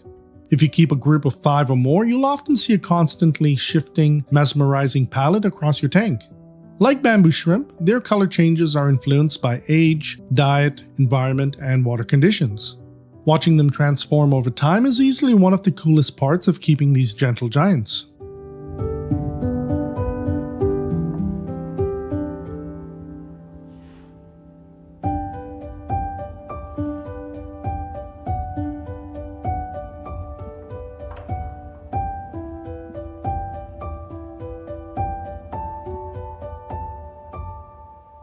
Sexing bamboo shrimp becomes much easier once they reach about 2 inches in length. Males are usually larger overall, but the easiest way to tell them apart is by looking at the first pair of legs. Males have noticeably thicker, bulkier front legs, often with small spikes or club-like appearance that stand out from the rest. Females, on the other hand, have walking legs that are more uniform in size, with the first pair looking just like the others. Females also tend to have a wider body and longer carapace, with a noticeably broader abdomen designed for carrying eggs. Vampire shrimp show similar differences between the sexes, but with their own unique traits. Males are generally larger, with thick bristled front legs, especially noticeable just behind the main joint. These legs are much bulkier than those of females, who have thinner, more uniform limbs. Females also have a broader, rounder abdominal section that gives them a fuller belly compared to the slimmer-bodied males. These differences start to become visible around 2 to 2.5 inches and are quite obvious once they hit the 3-inch mark. Since breeding either species in captivity is extremely rare, sexing them is mostly useful for identification and observation purposes.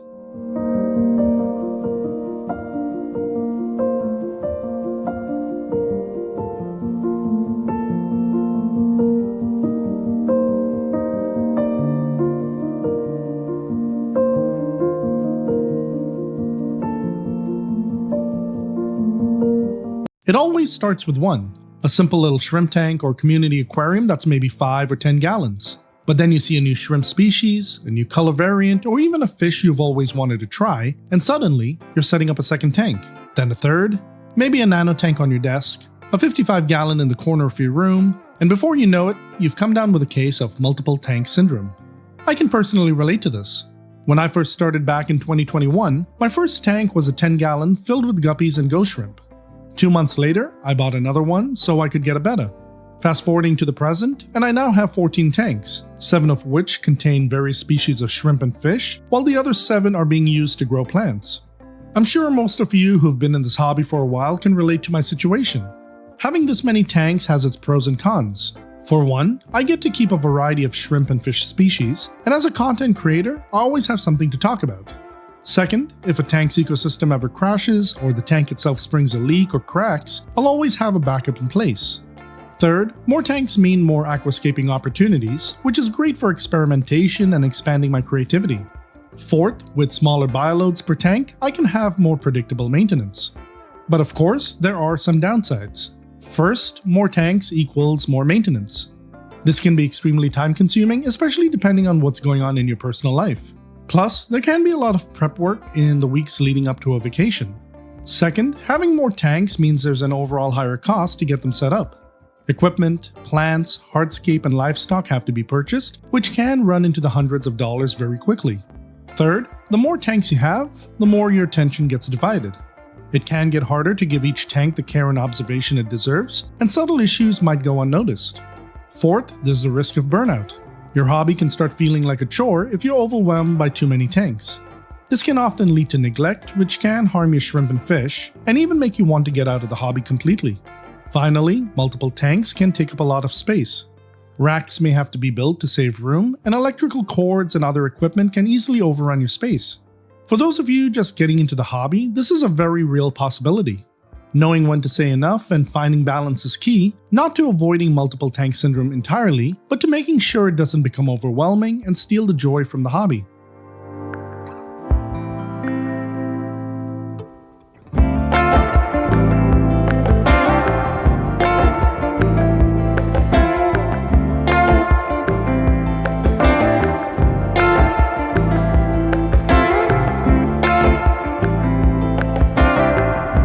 It's tempting to believe that adding more equipment will automatically make your shrimp tank or aquarium better. You start with a basic sponge filter, then you see a YouTube video about hang-on back filters or canister filters and think, maybe I should upgrade. Next thing you know, you're researching expensive LED lights, heaters, and other equipment like CO2 injection and automated fertilizer dosing systems you may not even need. Suddenly your tank's a high-tech setup when it could have stayed simple and stress-free. I've been guilty of this. When I first built my 55-gallon bamboo and vampire shrimp tank, I started with a Tidal 75 hang-on back filter. Then I swapped it out for an Oase Biomaster 250 canister filter. I even replaced the intake and outflow pipes with glass lily pipes, only to switch them back later because I wasn't happy with the flow. I also went through several different types of wave makers, all within the span of less than 2 years. Eventually, I realized that my shrimp and fish were thriving no matter what equipment I used, and that I was just chasing a vision in my head based on how I wanted my tank to look in my videos to you. I wasn't upgrading for the shrimp, I was doing it more for aesthetic purposes. Now, some of that equipment is just packed away in boxes. Maybe one day I'll use it again. But it was a lot of money spent, and the truth is, I could have kept my shrimp and fish just as healthy in a much simpler setup. The pros of upgrading your equipment are obvious. You get more efficient filtration, better lighting for your plants, and maybe a little bit of extra control over your tank's environment. It's fun to experiment and see what works best for your setup. And let's be honest, purchasing new equipment is exciting and even addictive. It makes you feel like you're taking your tank to the next level. But there are some real downsides to constantly upgrading. First is the cost. New and especially high-end equipment adds up quickly, and it's easy to fall into the trap of thinking that spending more will fix everything. But more often than not, you don't need to spend that much. Shrimp tanks, for example, thrive on stability, not fancy gadgets. Second, overcomplicating your setup can lead to more stress. Too many devices can mean too many settings to fiddle with and constant adjustments. And even then, you still might not be happy. Sometimes the best thing you can do is step back and let your tank run itself with minimal intervention. And third, you might find yourself chasing perfection, always convinced the next upgrade will fix whatever it is you think is wrong. But the truth is, your shrimp and fish don't care if you've got the latest LED or high-tech filter. They just want a clean and stable environment. At the end of the day, less is more. The simpler your setup, the more you can focus on what really matters: water quality, feeding, and tank stability. So next time you're thinking about upgrading your equipment, ask yourself, is this really necessary? Or am I upgrading just for the sake of upgrading?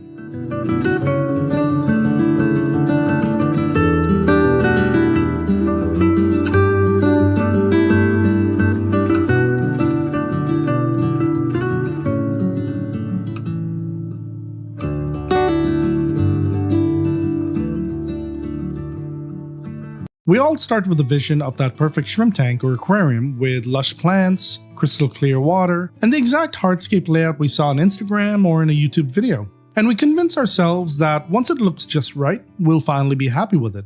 But chasing perfection, whether it's flawless aquascaping, spotless glass, crystal clear water, or exact water parameters, can quickly turn into frustration. Tanks don't stay picture perfect for long. Plants melt, algae shows up, moss grows in places you didn't plan, and your tank's inhabitants having their own agenda, like nerite snails laying eggs all over your beautiful driftwood. If you're constantly trying to force your tank to match the image in your head, you'll never fully enjoy what's actually working right in front of you. I've gone through this myself many times, especially when I first started out in the hobby. I'd set up a tank, then tweak the design a few weeks later. I'd swap out the plants that didn't grow the right way I imagined, or rearrange the layout completely because it didn't match the vision in my head.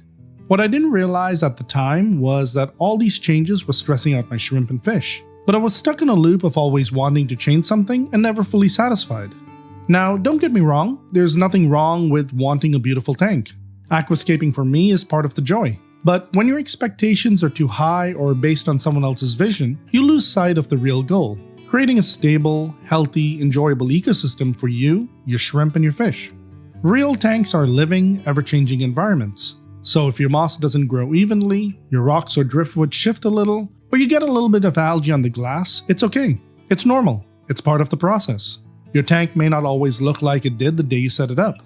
Instead of chasing perfection, try chasing progress. Focus on keeping your tank's inhabitants healthy and thriving, stick to your maintenance routine, don't get caught up constantly rescaping or nitpicking every detail. Because if you're always chasing a perfect image, you'll overlook how far your tank has already come, and you'll never truly be satisfied.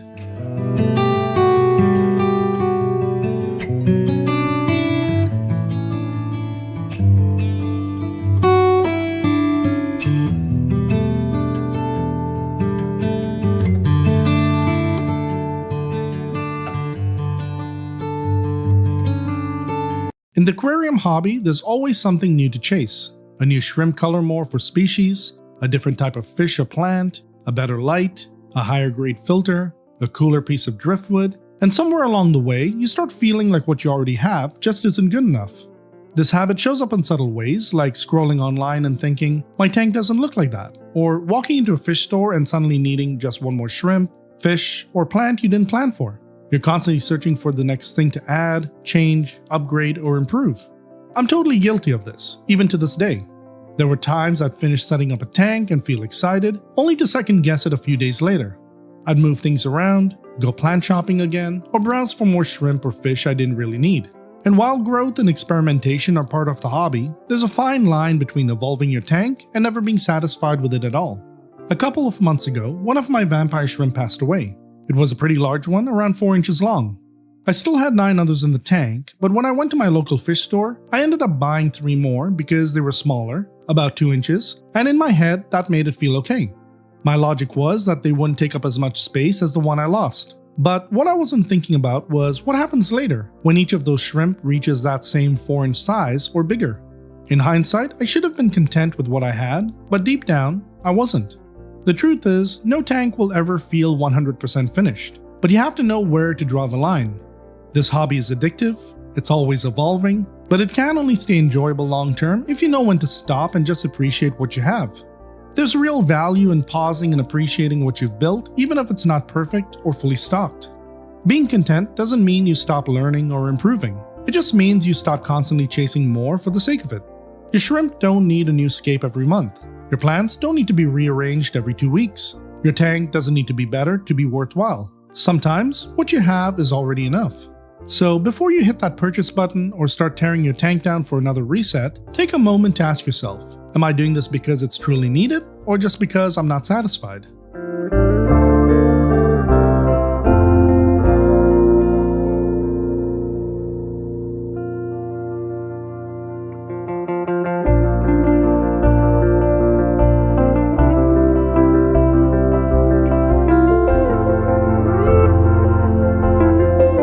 Just a few years ago, finding good information on shrimp keeping was a challenge.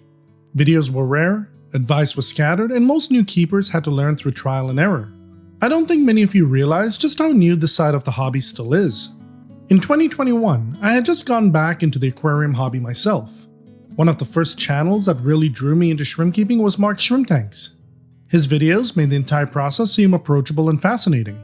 When I joined YouTube as a content creator in 2023, the shrimp community was still fairly small. Most of the established channels were already out there, and while a few were starting to grow, I don't recall anyone new joining around that time other than myself. Now, here we are in 2025 and the amount of information out there is staggering. Aside from my own channel, which covers Neocaridina shrimp, along with Amano, bamboo, vampire, and a few other rarer species, there are several established creators who've been doing this for years. Channels like Mark Shelley Aquatics, Shrimp Keeping Answers, and Flip Aquatics, all of which focus primarily on Neocaridina care.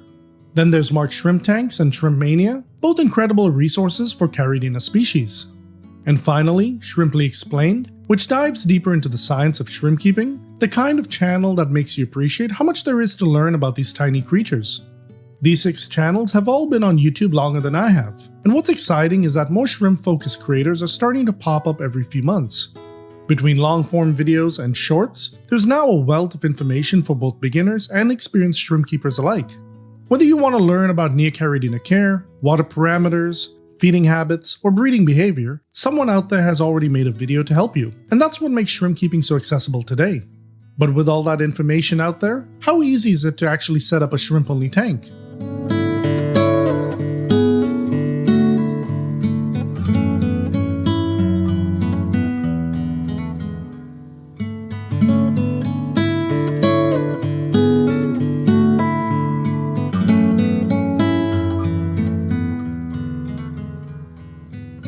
The beauty of a shrimp tank is how simple and affordable it is to set up. You don't need complicated gear, expensive filters, or special lighting. All you really need is a small aquarium, a sponge filter, some inert substrate that won't affect your water parameters, and a few live plants. Most beginners start with a 5 to 10 gallon tank, although I usually recommend going with a 10 or 20 gallon instead. Smaller tanks are perfectly fine, but their water parameters can fluctuate more easily. These 3 sizes are all great for learning the basics while still being easy to manage. Start with a layer of substrate or go bare bottom if you prefer. If your goal is to keep the tank heavily planted, make sure the substrate is deep enough for roots to grow. Then add in some stones, driftwood, and plants or moss. These not only provide shelter, but also increase surface area for biofilm, one of the main foods shrimp feed on. For filtration, you can use a sponge filter or a hang-on back filter, but you can also rely on your plants for natural filtration. In that case, a simple air stone works well to keep the surface gently agitated for gas exchange, where carbon dioxide leaves the water and oxygen enters. If you really know what you're doing, you can even go filterless and skip the air stone entirely, as long as the tank is heavily planted and stable. Shrimp produce very little waste, which makes them perfect for this kind of setup. Just keep your colony small until your plants are well established. The only thing left is a basic light to help your plants grow and make it easier to enjoy the view. You can also choose to use a heater, but it isn't always necessary. Neocaridina shrimp can tolerate a fairly wide temperature range, anywhere from the mid-60s to around 80 degrees Fahrenheit, roughly 18 to 27 degrees Celsius. However, if your room temperature tends to fluctuate a lot throughout the day, it's a good idea to add a heater to keep things stable. Consistency and stability are what matter most. With all of this in place, you've got the foundation of a thriving little ecosystem. What's great about shrimp is that they don't want a sterile environment. They actually do better in tanks that look a little aged, with biofilm and algae on the glass, and plenty of natural surfaces to graze on. Over time, the tank develops a living layer of microorganisms that shrimp depend on for food. It's a kind of setup that only gets better the longer you let it mature. Once your tank is cycled and balanced, it becomes one of the easiest aquariums you'll ever maintain. The shrimp handle most of the cleanup by eating leftover food, algae, and detritus, all while keeping the ecosystem active and alive. All you really need to do is scrape algae off the front glass every so often, trim plants once in a while, and perform a 10 to 20% water change every couple of weeks, or simply top off evaporated water if you don't do water changes. So if you've ever wanted a peaceful, low-maintenance aquarium that still feels alive and dynamic, this is it. Shrimp tanks are about as plug-and-play as it gets. A little patience in the beginning goes a long way, and once your ecosystem settles in, you'll quickly see why so many aquarists fall in love with this kind of setup.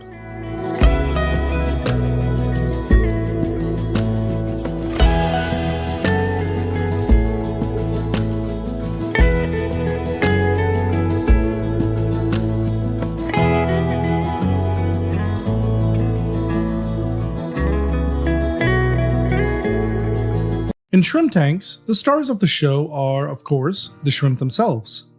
If you're a beginner, Neocaridina shrimp are the perfect starting point.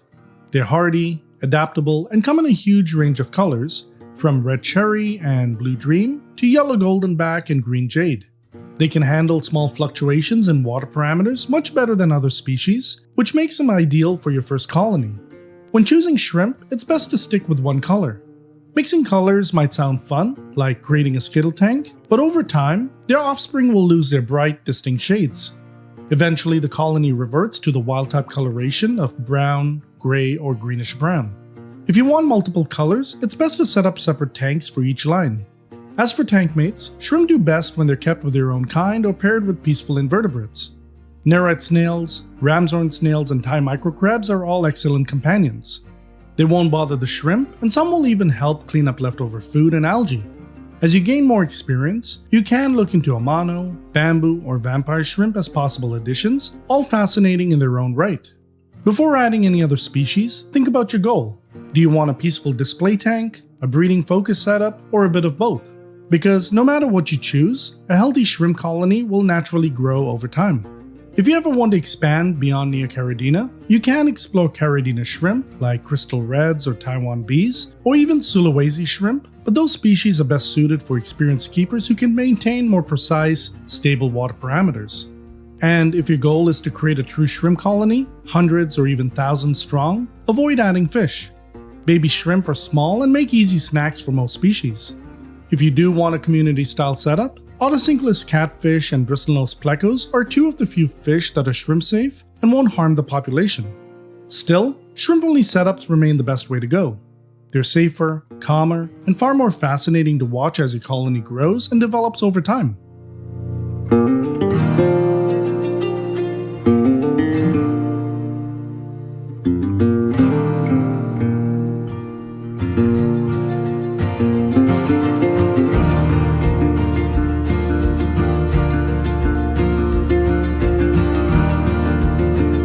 Feeding shrimp is one of the easiest parts of keeping them, but it's also where most beginners go wrong.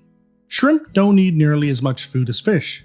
They're natural scavengers, spending most of their day grazing on biofilm, algae, detritus, and tiny microorganisms that grow naturally inside the tank. In a healthy, mature aquarium, they can find plenty to eat even if you forget to feed them for days.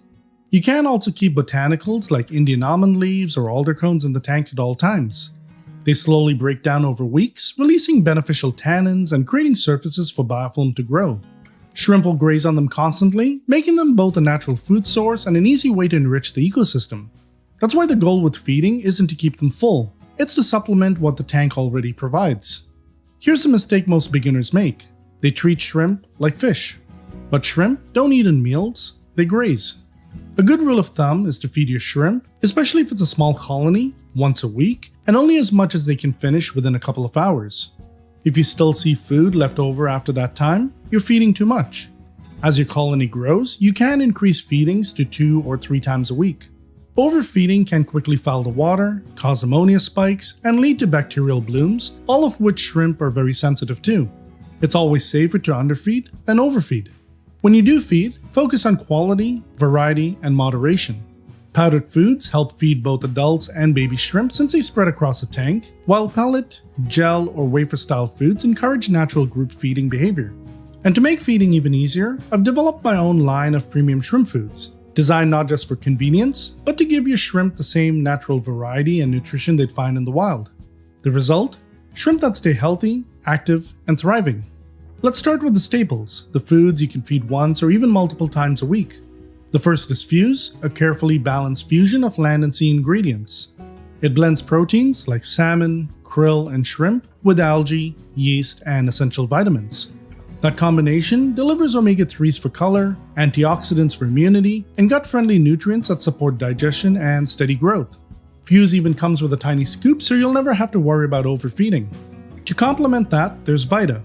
While Fuse is protein-rich, Vita is plant-based. It's made from a blend of carrot, spinach, kale, beetroot, pumpkin, and sweet potato. Packed with fiber, minerals, and antioxidants, Vita encourages healthy molting, natural coloration, and long-term vitality, all without fillers or preservatives. And just like Fuse, Vita comes with its own scoop, making it simple to measure out the right amount every time. Used together, Fuse and Vita give your shrimp the same balance they naturally seek in the wild. Now, for the complementary foods, perfect as weekly add-ons or special treats. Snow is my snowflake food made from soybean hull pellets. When it hits the water, it expands into a soft, fluffy layer that shrimp graze on for days. As it breaks down, it fuels biofilm growth, one of the most important natural food sources for shrimp. It's high in fiber, safe to leave in the tank for a long period of time, and even works as a vacation food when you're away. And finally, there's Buzz, pure, natural bee pollen granules. Buzz is loaded with protein, amino acids, vitamins, minerals, and antioxidants. Just a small weekly feeding gives your shrimp an incredible boost in growth, color, energy, and overall health. You can pick up any of these foods individually, grab the full 4-pack, or try the sample 4-pack if you just want to test them first. And to make it even better, you'll get 10% off with promo code FOREVER10 at checkout. I'll leave a link for you in the description and pinned comment below. All 4 of these foods can be rotated throughout the week to keep your shrimp's diet balanced and natural. If you're the type that travels often, shrimp-only tanks are perfect. In a mature setup, shrimp can easily graze on biofilm, algae, and detritus for up to 2 weeks without feeding. And if you want to give them a little extra while you're away, drop in a few pellets of snow or add a few extra botanicals to keep them grazing while you're gone. They won't foul the water and will continue to feed your shrimp naturally while encouraging even more biofilm growth.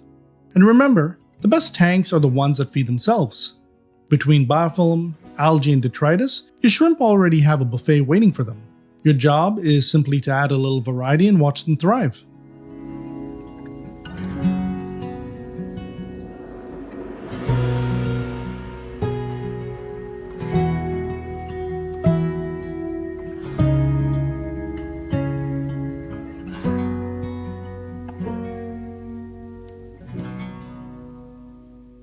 Neocaridina shrimp can thrive in a 5-gallon tank, but if you've got a bit of room in your budget, going larger, around 10 or 20 gallons, is much more ideal.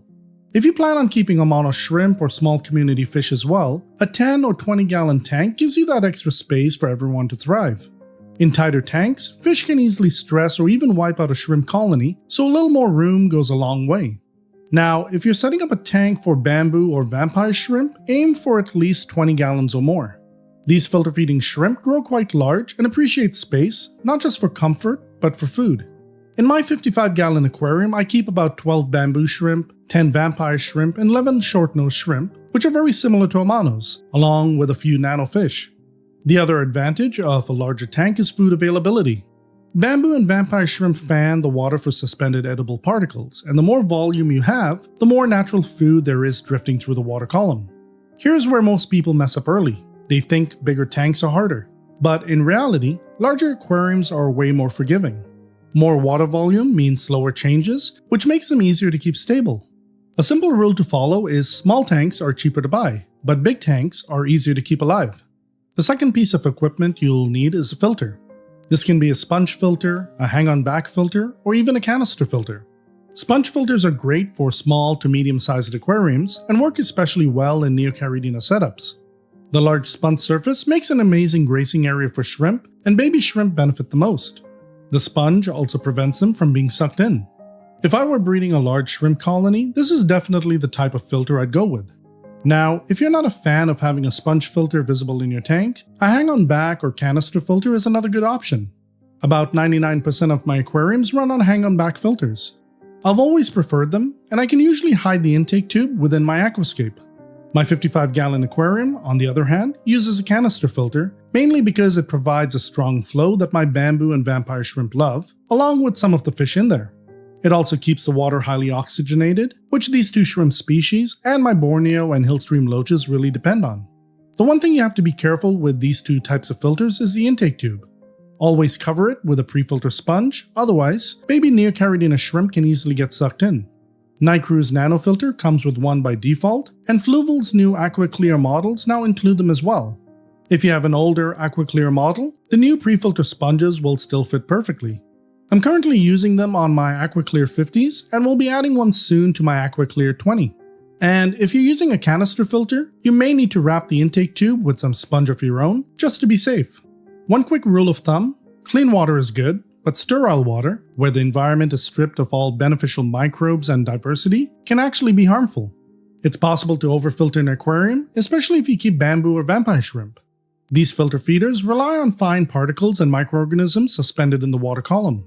If you're using very fine filter media, it can strip out those edible particles before your shrimp ever get to them. So while clean water is important, you don't want it to be too clean. A bit of natural debris in the water is actually a sign of a healthy, balanced tank. Now, there are some of you who might want to try a filterless setup, and that's totally viable. In this case, you can use an air stone to help agitate the water surface where gas exchange takes place. This is where carbon dioxide exits the water and oxygen enters. Just a quick note, those bubbles you see rising from the air stone aren't what oxygenates the water. It's the surface agitation that does the oxygenation. You can also skip the air stone completely and rely on your plants to handle the filtration, but this method takes a bit more experience. You'll need to research it carefully to make sure your setup can support enough oxygen, otherwise you might run into issues over time. If you're going this route, think of plants as your silent filter. Beautiful, but only if balanced properly.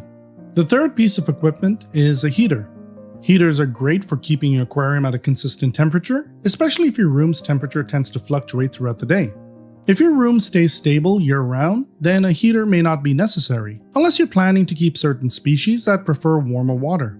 Neocaridina and Amano shrimp are extremely hardy and adaptable to a wide temperature range, anywhere from 65 to 82 degrees Fahrenheit or 18 to 28 degrees Celsius. The ideal range, however, is around 70 to 78 degrees Fahrenheit or 21 to 26 degrees Celsius. Bamboo and vampire shrimp do best at slightly warmer temperatures, anywhere from 74 to 82 degrees Fahrenheit or 23 to 28 degrees Celsius. What you have to keep in mind is that while Neocaridina shrimp can handle cooler temperatures, growth and breeding will slow down below 70 degrees Fahrenheit. On the other hand, if the temperature is constantly too high, say above 78 degrees Fahrenheit, it can lead to faster metabolism, shorter lifespans, and lower oxygen levels, especially if aeration is limited. Here's a good rule. Cooler water slows life down, warmer water speeds it up, and too much speed burns them out. Now, the majority of my tanks have heaters and are kept at 74 degrees Fahrenheit, while others sit at 78 degrees Fahrenheit, but that's mainly because I also keep fish that prefer a more tropical environment. The key takeaway when planning your aquarium is to research the shrimp and fish you intend to keep, find out their ideal temperature range, and then decide whether you'll need a heater, taking your room's temperature into account. The fourth piece of equipment you'll need is an aquarium light. While lights are often seen as something to make the tank look nice, they actually play an important role in creating a healthy environment, especially if you keep live plants. A good light also encourages the growth of algae, which is a natural food source for shrimp. Biofilm, on the other hand, doesn't rely directly on light to form. It's made up of bacteria, fungi, and microorganisms that grow on surfaces where nutrients are available. However, light can help indirectly, since it promotes plant and algae growth, which creates more surfaces and microhabitats for biofilm to develop. If your aquarium has only low-light plants such as mosses, Anubias, or Java fern, you don't need anything too powerful. A simple LED light that provides gentle, even illumination for about 6 to 8 hours a day will be more than enough. On the other hand, if you're running a planted aquarium with carpeting plants or faster growing stems, you'll need a higher intensity light and may even want to supplement with CO2 and fertilizers. If your aquarium is located near a window where it receives a bit of indirect natural sunlight, that can sometimes reduce how long you need to run your lights. Just be careful not to let direct sunlight hit the tank, as it can cause algae blooms. In my case, most of my tanks use adjustable LED lights that let me control both brightness and color temperature. I usually keep them on timers so the lighting schedule stays consistent every day, which helps maintain balance in the aquarium and keeps algae under control. Consistency is everything here. Your plants, shrimp, and fish all thrive when the light pattern never changes. Think of it like giving them their own sunrise and sunset. The fifth piece of equipment is an aquarium lid. While it might seem optional, a lid serves several important purposes. It helps reduce evaporation, maintains a stable temperature, and prevents curious shrimp or fish from jumping out. You'd be surprised how often species like Amano shrimp will climb out to explore their surroundings, or how small fish such as rasboras and danios will leap from the tank, especially at night or during water changes. A lid also helps keep dust, pet hair, and other debris from settling into your aquarium. If you're running hang-on back filters, sponge filters, or even air stones that create surface agitation, having a lid will also minimize water splashing and evaporation, which means you'll need to top off your tank less often. If your aquarium light sits directly on top of the tank, a glass or acrylic lid is a great choice since it won't block much light. It also helps protect the light from splashing water or from falling into the tank if it's accidentally bumped during maintenance or while walking by. The main thing to keep in mind is airflow. Make sure your lid isn't completely sealed so gas exchange can still take place at the surface. Leaving a small gap at the back or using a lid with ventilation slots will allow oxygen to enter and carbon dioxide to escape. An aquarium lid is one of those things you don't think you need until you find a shrimp halfway across the floor. The sixth piece of equipment, though optional, is a wave maker. Wave makers are especially useful in larger aquariums where water flow can be limited in certain areas. Over time, dead spots with low circulation can form behind plants, rocks, or driftwood, allowing debris and uneaten food to settle and decay. A wave maker keeps the water moving evenly throughout the tank, improving oxygen distribution and preventing buildup in those stagnant zones. They also provide a major benefit for fish that enjoy a faster current, as well as for filter-feeding shrimp like bamboo and vampire shrimp. These shrimp rely on suspended edible particles in the water column, and a gentle, steady current helps push those particles towards them so they can feed more efficiently. When using a wave maker, make sure the flow isn't too strong. You want movement, not a storm. If your plants and substrate are being tossed around, that's a sign it's too powerful and can cause stress to your shrimp and fish. Aim the wave maker across the length of the tank or toward the front glass to diffuse the current and create a more natural, circular flow. In my bamboo and vampire shrimp tank, my wave maker is aimed directly at the area where my shrimp perch, and that's where they stay the majority of the time. They barely wander the tank in search of food because the current brings it right to them. If you ever notice your bamboo or vampire shrimp digging in the sand, it's a clue your flow's too weak. Adjust it until they go back to fanning, that's when you know it's perfect. With all your equipment in place, your aquarium won't come to life without structure and design. This is where hardscape and softscape come in, the foundation and living elements that create the overall look, balance, and functionality of your tank. Hardware gives you control, but it's the design that gives your aquarium soul.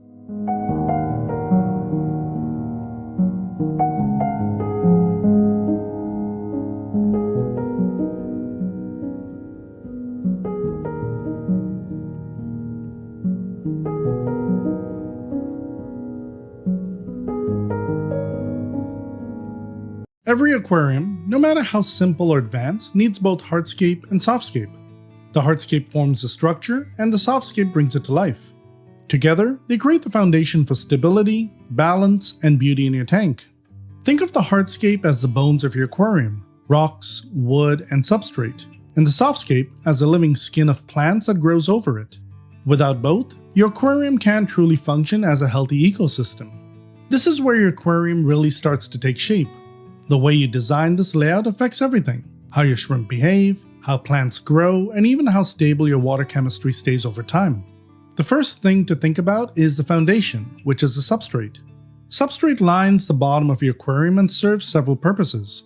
It anchors plants, provides surface area for beneficial bacteria, and can influence both the look and chemistry of your tank.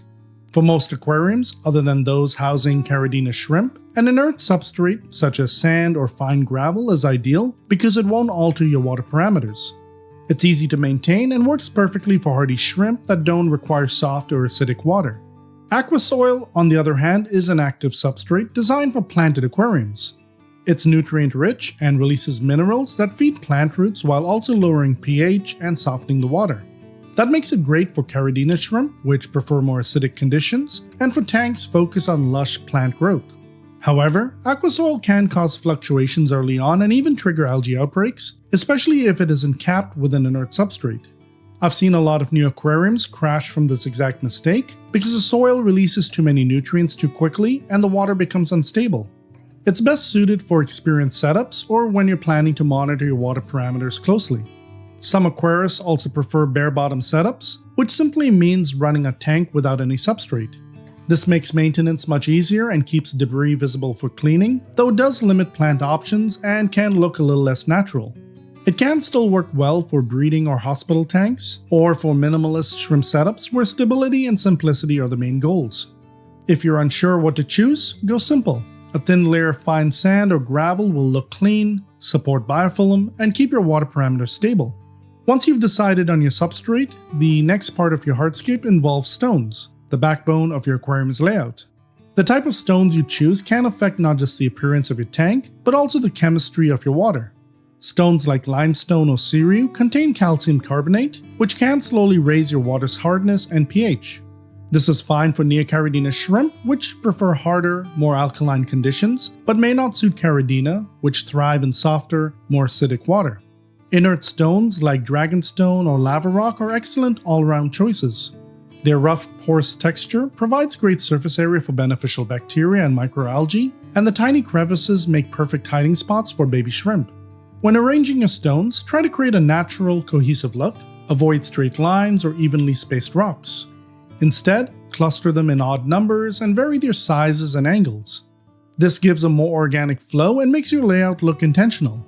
Before adding water, always make sure your stones are secure. A single shift later on could crush a shrimp or damage your glass. Stability first, then beauty. Driftwood adds depth and warmth to your aquascape and provides one of the best surfaces for biofilm and algae to grow, two of the most important natural food sources for shrimp. Common types include spiderwood, cholla wood, and manzanita wood. Driftwood also releases tannins, which can slightly lower pH and tint your water a light brown or amber color. This is completely natural and can even have antibacterial benefits. If you prefer clear water, pre-soak or boil the wood to release some tannins before placing it in your tank. Or if you like that warm, tea-colored look, embrace it. It makes the aquarium feel more natural and calming. When arranging driftwood, blend it naturally into your layout so it looks like part of the landscape rather than something placed on top. Use it to create focal points, direct water flow, or anchor plants like anubias, java fern, or mosses, which will attach over time. A good trick is to use your driftwood to point the viewer's eye towards the open space where your shrimp will graze. It gives your layout balance and makes the aquarium feel alive even when it's still. With your hardscape in place, it's time to bring your aquarium to life with plants. The softscape. Plants shape the overall look of your tank while keeping it healthy and stable. They help absorb excess nutrients, improve oxygen levels, and reduce algae growth by outcompeting it for resources. They also provide shade, cover, and natural grazing areas for shrimp and fish. For shrimp tanks, hardy, low-maintenance plants are usually the best choice. Java moss, Christmas moss, anubias, java fern, and bucephalandra are all excellent options.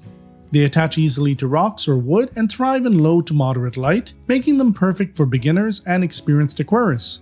If you want to add more variety, stem plants like Limnophila sessiliflora, Rotala, Hygrophila, or Ludwigia can bring height and color to the background. Foreground plants such as Cryptocoryne or dwarf Sagittaria work beautifully in the mid to front sections, creating depth and a more natural flow. Floating plants like redwood floaters, Sylvinia, frogbit, or dwarf water lettuce are also great additions. They provide surface cover, help diffuse light, and give shrimp and fish a sense of security. Just be careful, too many floaters can block out light and slow growth below. Scoop some out every few weeks. If you keep a betta, gourami, or other labyrinth fish, always leave open surface space so they can breathe, as they can actually drown if the surface is fully covered. When planting, think about layering. Taller plants in the back, mid-sized plants in the middle, and shorter plants or mosses in the front. This gives your tank depth and ensures every plant gets enough light. If you're new, start simple. A few mosses, one epiphyte like anubias or java fern, and a handful of floaters. That trio alone keeps things balanced, beautiful, and easy to maintain. Finally, don't worry if your plants take a few weeks to adjust. Some might melt back at first, but don't panic. Give them time to reroot, and they'll come back even stronger. Patience is key here. Once they establish, they'll help your aquarium reach that natural balance you're aiming for. With your equipment, hardscape, and softscape complete, the last and most critical piece of the puzzle is your water. Because even the best design won't last if the water chemistry falls apart. And this next part is where most tanks succeed or fail.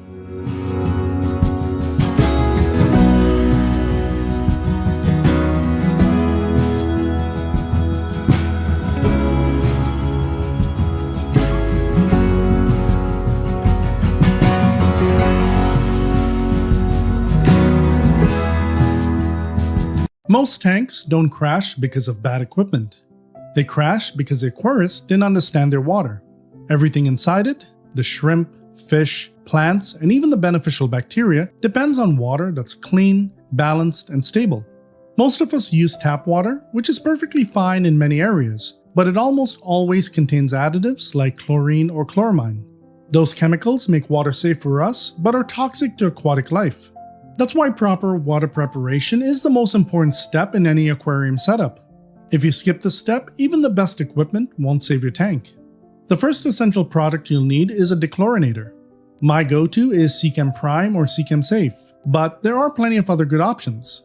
A quality dechlorinator neutralizes chlorine and chloramine instantly, and the best ones also detoxify ammonia and heavy metals, giving your shrimp and fish extra protection during water changes. Always follow the dosage instructions on the bottle. More isn't better. It can actually cause stress or drops in oxygen levels if overdosed. Next, you'll want something to help establish beneficial bacteria. These are the microorganisms that make your aquarium come alive. They convert toxic waste, such as ammonia and nitrite, into less harmful nitrate, keeping your shrimp and fish safe. If you'd like to download a copy of the nitrogen cycle, I'll leave a link for you in the description below. I personally like using SeaChem Stability when setting up new tanks.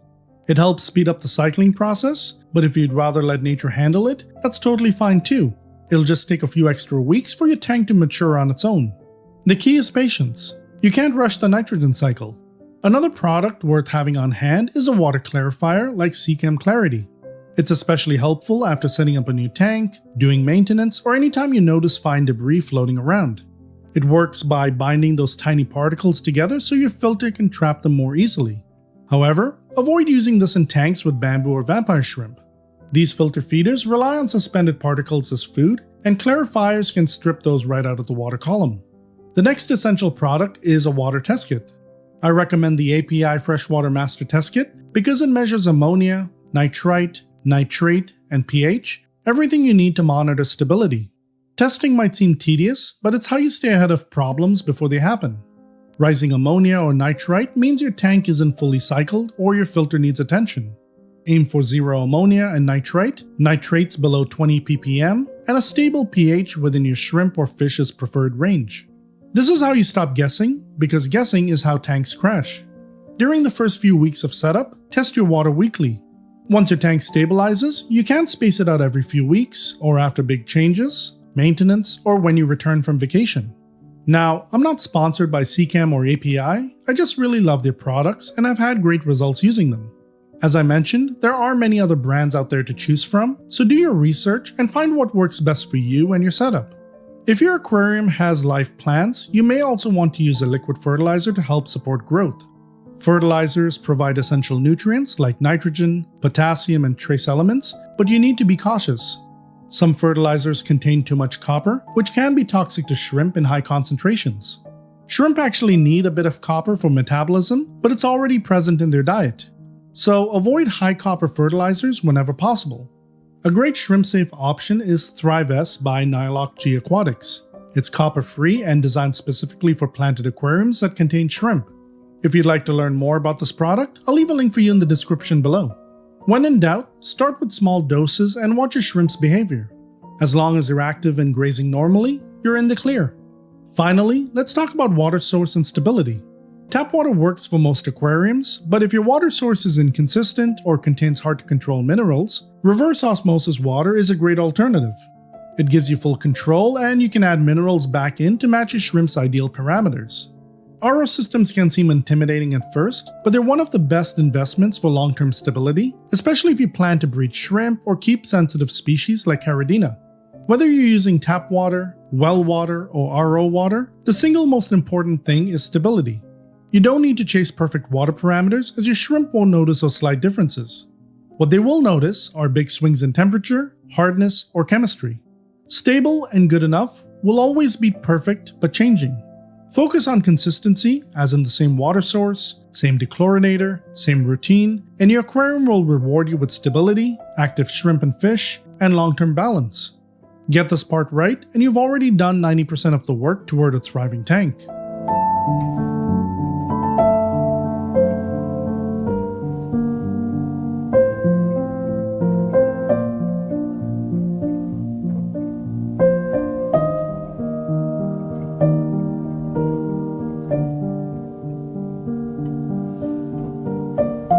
Even with the best equipment, layout, and water prep, aquariums can still crash, and it usually comes down to a few common mistakes. These are the things that quietly destabilize your tank without you realizing it, and they're exactly what cause most new aquariums to fail within the first few weeks. So, before you add shrimp or fish, let's make sure you're not setting yourself up for failure. Mistake number 1 is adding shrimp or fish too early. This is the number one reason tanks crash. When you add livestock before your aquarium has fully cycled, the beneficial bacteria haven't had time to establish yet. Without that bacterial balance, ammonia and nitrate levels can spike quickly, causing stress or even death. Always give your tank time to cycle, ideally 3 to 4 weeks, and test your water regularly during that period. A mature tank also allows biofilm to form, which is one of the most important natural food sources for shrimp. Add them too early and they can actually starve in what looks like a clean tank. Mistake number 2 is overcleaning. A lot of beginners think more cleaning equals a healthier tank, but in reality, overcleaning removes the very microbes that keep your system stable.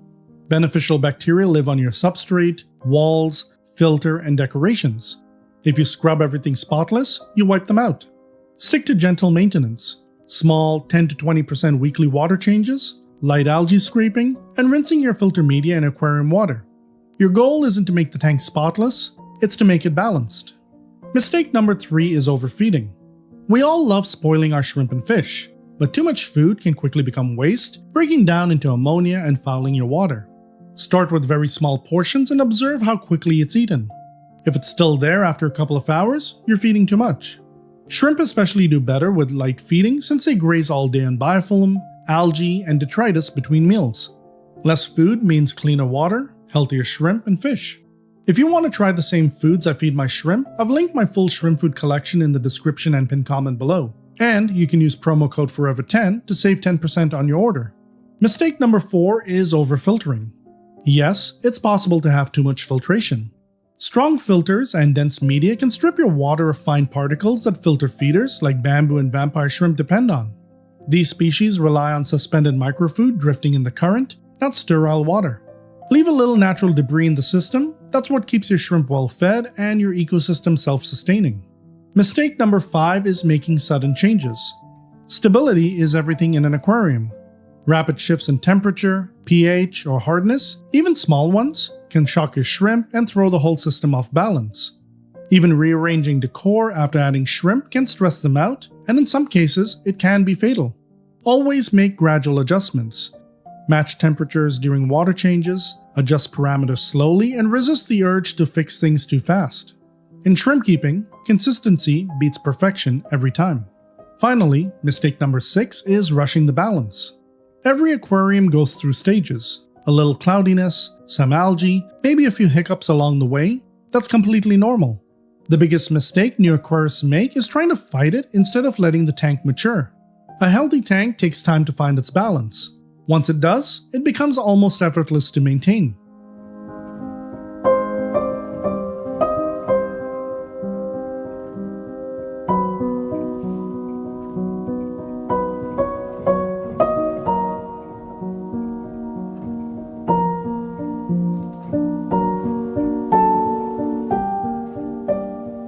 Myth: Neocaridina shrimp lay eggs on the substrate.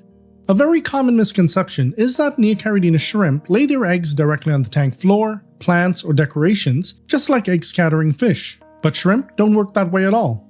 Once a female is fertilized, she transfers her eggs to the underside of her abdomen, where she carries them until they hatch. This is what we call being buried.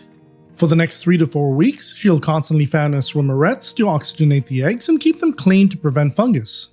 Occasionally, a female may drop her unfertilized eggs, usually due to stress, poor water quality, incomplete fertilization, or if she's a first-time mom. But that's not normal breeding behavior. If you see eggs scattered on the substrate, it's a red flag that something's off. A sign to check your water parameters, diet, or possible stress factors in the tank.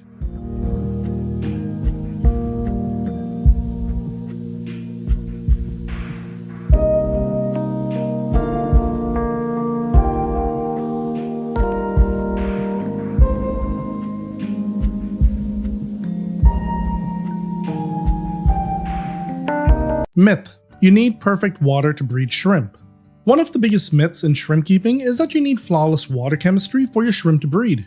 The truth? It's not about perfection, it's about stability. Neocaridina shrimp are incredibly adaptable.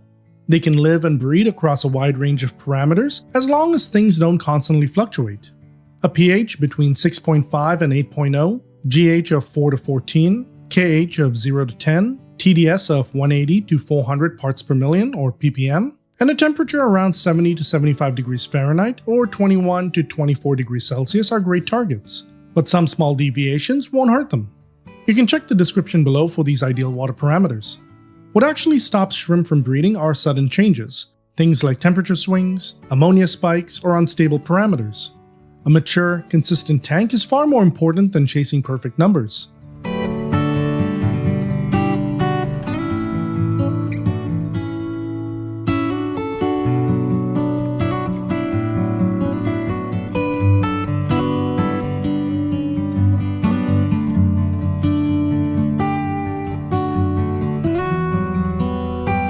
Myth: mixing color morphs destroys all color and offspring. You've probably heard that if you mix colors like red cherry and blue dream, you'll immediately end up with wild-type colored shrimp in the next generation. That's only partly true. When color lines mix, their genes blend in fascinating ways.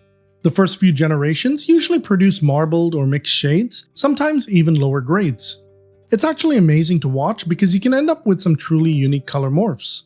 If you're a shrimp breeder like my buddy Mark Shelley from Mark Shelley Aquatics, you can selectively breed these new morphs until the line becomes stable. If you'd like to learn more about that process, check the description below for a link to his channel. Over time though, genetics tend to drift back toward the wild-type coloration as those natural genes are dominant. But that happens gradually over several generations, not instantly. So if you just want a colorful, diverse display or a skittle tank, mixing colors is perfectly fine.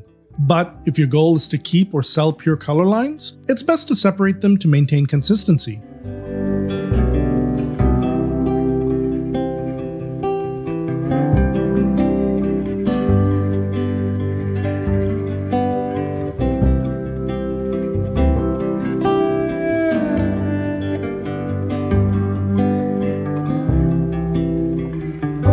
Myth: Neocaridina shrimp will eat their own young. This one scares a lot of beginners, but it's almost entirely false. Unlike many species of fish, adult Neocaridina shrimp don't actively hunt or eat their babies. Neocaridina shrimp are scavengers.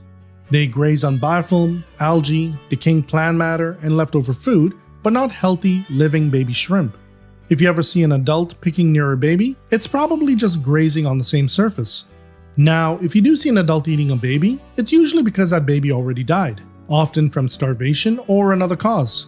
The real danger to baby shrimp isn't their parents, it's a lack of food and safe hiding spots. When tanks don't have enough moss, leaf litter, mulm, or biofilm, babies can starve or become easy targets for fish. A mature tank filled with natural cover gives baby shrimp everything they need to grow safely right alongside the adults.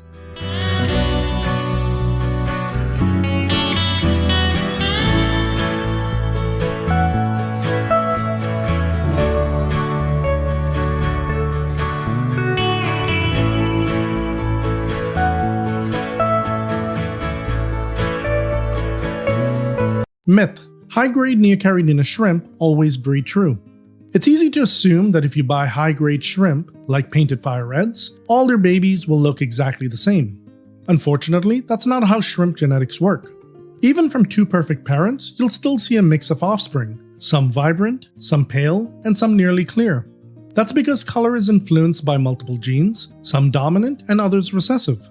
Over time, if you don't selectively breed, those lines naturally drift back toward more wild-type coloration. Maintaining a true breeding line means consistently removing off colors and breeding only the strongest individuals. In the end, it's genetics, not grade, that determines consistency.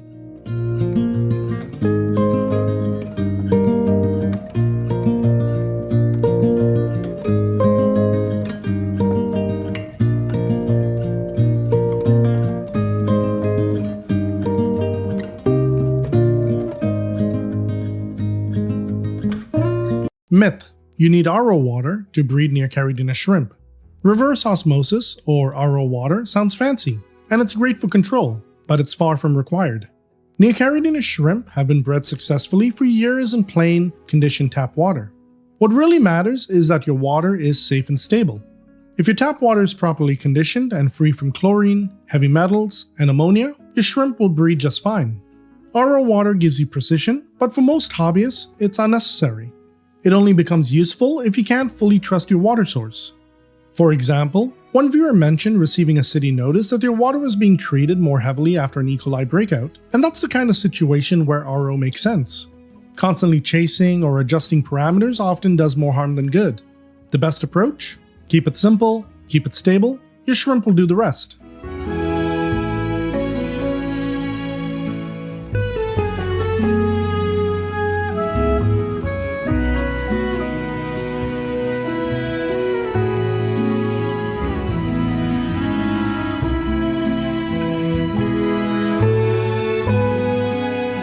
Myth: Neocaridina shrimp breed faster in warm water. There is some truth to this. Warmer water does speed up metabolism and shorten breeding cycles, but that comes with trade-offs. Shrimp kept at higher temperatures, say above 78 degrees Fahrenheit or 25 degrees Celsius, will breed faster, but they'll also age more quickly, have shorter lifespans, and face a higher risk of bacterial issues. On the other hand, shrimp kept at cooler temperatures, around 70 to 75 degrees Fahrenheit or 21 to 24 degrees Celsius, tend to live longer, molt better, and stay healthier overall. Fast breeding isn't always better. The goal is steady, sustainable growth, not burnout.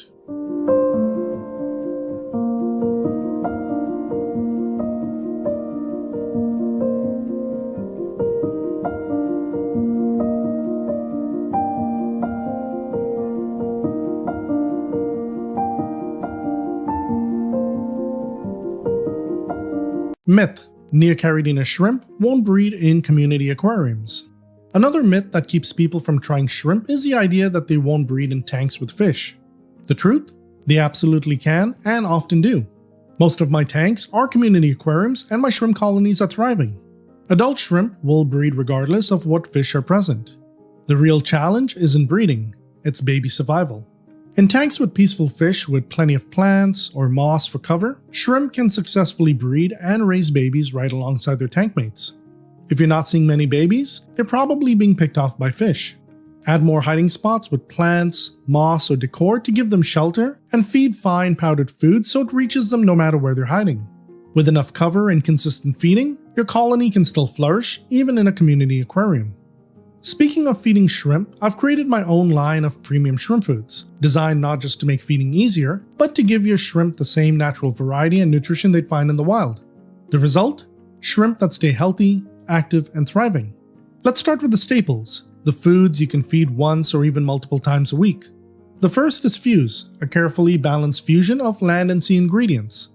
It combines proteins like salmon, krill, and shrimp with algae, yeast, and essential vitamins.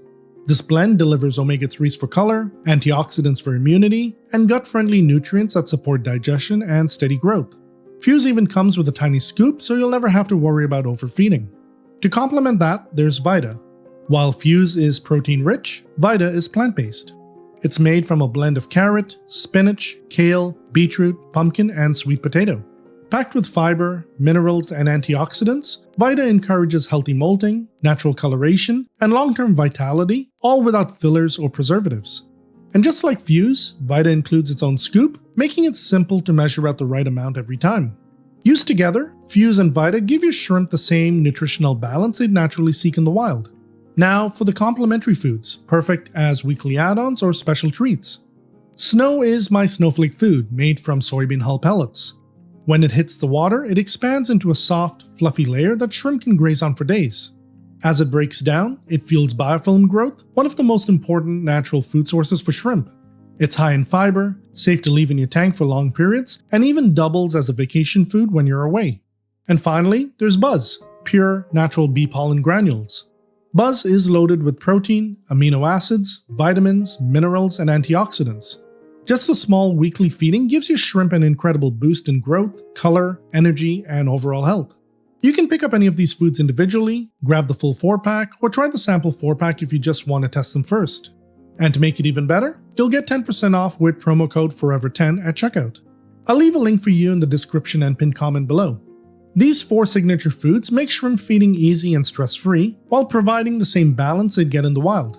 And because most of them are powder-based, they'll help ensure the survival of your baby shrimp too.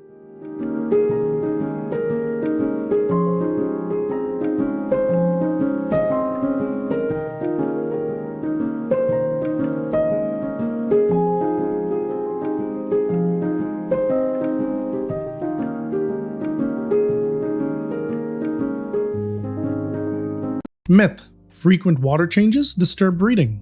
Some aquarists worry that water changes interrupt breeding cycles or cause stress.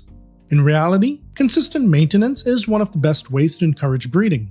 Small, regular water changes around 10 to 20% each week or every 2 weeks help refresh minerals, improve water quality, and mimic the natural influx of rainwater shrimp experience in the wild. Sudden, large changes can cause shock, but gentle consistency promotes healthy molting and steady reproduction. That said, many successful aquarists rely on top-ups instead of water changes, and that's perfectly fine if your tank is stable. In mature, lightly stocked aquariums with plenty of plants, topping up can maintain consistent conditions without issue. Just keep in mind that top-ups only replace evaporated water, not the minerals your shrimp use or the small amount of waste that slowly accumulates over time. As water evaporates, your total dissolved solids, or TDS, can gradually rise, and if it gets too high, it can cause stress or even death for sensitive shrimp. Doing the occasional small water change, even once every few weeks, helps refresh those minerals, control TDS, and keep things balanced long term. The key is to find what works for your setup. As long as your parameters stay steady and your shrimp are active and breeding, you're doing things right. Stability breeds success, and maintenance in any form is part of that stability.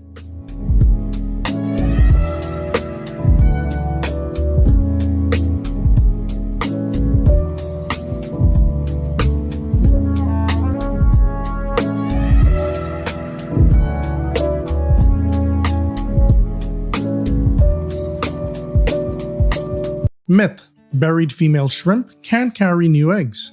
This myth causes endless confusion, especially when you see a female shrimp with both a visible saddle and eggs under her belly. Many people assume she's double pregnant, but that's not quite how it works. The saddle is the cluster of unfertilized eggs developing inside the female's ovaries, which is visible through her upper back as a yellow, green, or white patch. It's the pre-pregnancy stage, meaning she's preparing for her next clutch. After molting, she releases pheromones to attract males to mate and help fertilize the eggs.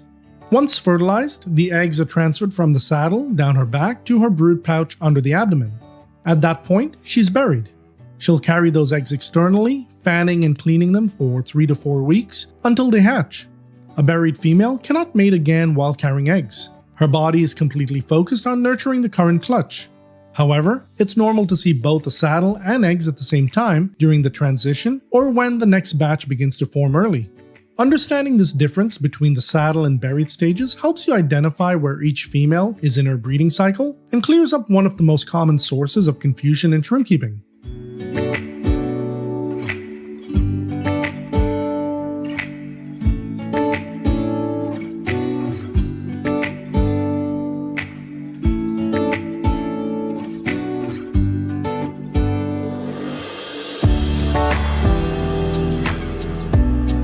Myth: female shrimp give birth. This is one of those myths that sounds innocent, but spreads everywhere, even in aquarium shops. People often say the shrimp gave birth when they suddenly notice dozens of tiny babies crawling around the tank. But technically, shrimp don't give birth at all. Neocaridina shrimp are egg carriers, not live bearers. After mating, the female attaches her fertilized eggs to her swimmerets, the small leg-like structures under her abdomen, and carries them externally for about 3 to 4 weeks. During this buried stage, she constantly fans the eggs to keep them clean, oxygenated, and protected from fungus. When the eggs finally hatch, something magical happens. Tiny, perfectly formed miniature shrimp emerge, already capable of walking, grazing, and surviving on their own. There's no larval stage or internal birth process. The eggs simply hatch beneath the female's abdomen, releasing fully developed baby shrimp into the tank, ready to begin life on their own. The confusion comes from how it looks. One day, the female is carrying eggs, and the next, you suddenly see baby shrimp everywhere. It appears as if she gave birth, but what you're really seeing is a synchronized hatching event. So yes, while it's common to say my shrimp gave birth, the accurate description is that the eggs hatched. It's a small distinction, but an important one, because it highlights just how fascinating shrimp reproduction really is.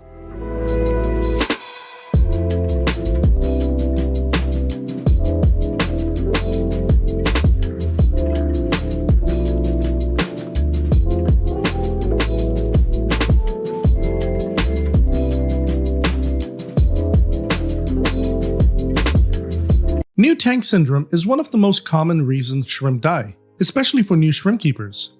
When you first set up an aquarium, the biological filter hasn't matured yet. The nitrogen cycle isn't fully established, which means waste can't be processed properly.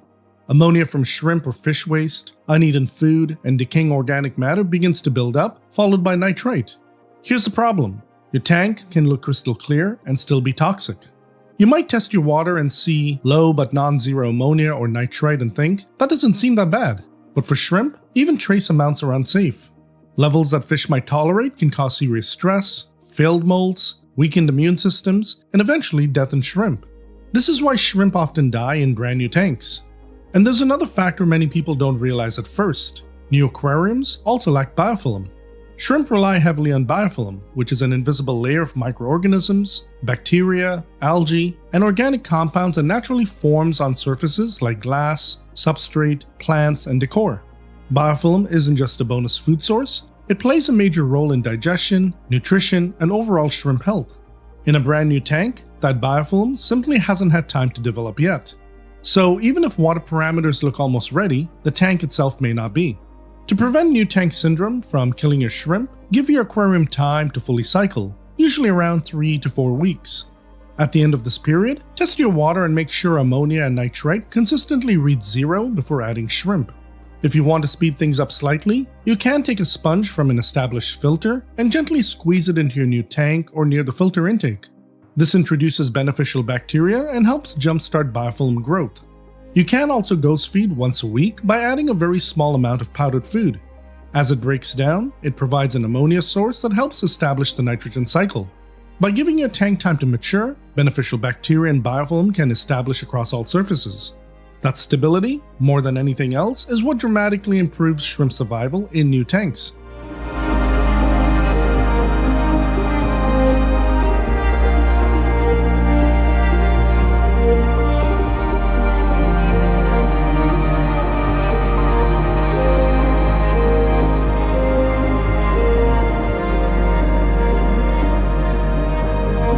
Old tank syndrome is another common reason shrimp die, and this one is especially tricky because it happens in tanks that seem stable.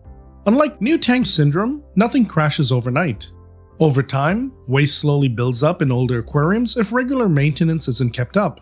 As organic material accumulates, the water can gradually become more acidic and less stable, even if the tank still looks clean.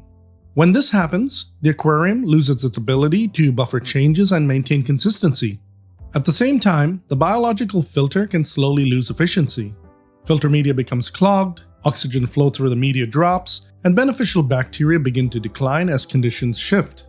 When the filter can no longer keep up with waste production, harmful compounds can start to appear, even in tanks that have been running for months or years. Colony size also plays a big role here. As your shrimp population grows, so does waste production. More shrimp means more feeding, more waste, and more organic debris from molts. If filtration and maintenance don't scale with the colony, the system can quietly become overwhelmed. This is why losses sometimes begin in large, established shrimp colonies without any obvious trigger. There's another hidden risk that can develop in older or heavily stocked tanks: the substrate itself. In deep or compacted substrate, waste trapped in low oxygen areas can begin breaking down anaerobically. This process produces hydrogen sulfide gas, which smells like rotten eggs and is extremely toxic to shrimp. If these pockets are disturbed suddenly, during aggressive gravel cleaning, plant removal, or hardscape rearranging, that gas can be released into the water and cause rapid, unexplained deaths. This is one of the reasons shrimp losses sometimes occur immediately after a major tank cleaning. What makes old tank syndrome so difficult to spot is that the tank often still looks healthy. The water may be clear, plants may still be growing, fish may appear unaffected, and yet shrimp begin dying unexpectedly. Shrimp are far more sensitive to these slow, long-term changes. Constant instability puts ongoing stress on their bodies, increasing the risk of molting problems, weakened immune systems, and shortened lifespans. To prevent old tank syndrome, consistency matters more than anything else. Perform regular water changes to remove accumulated waste and keep conditions stable.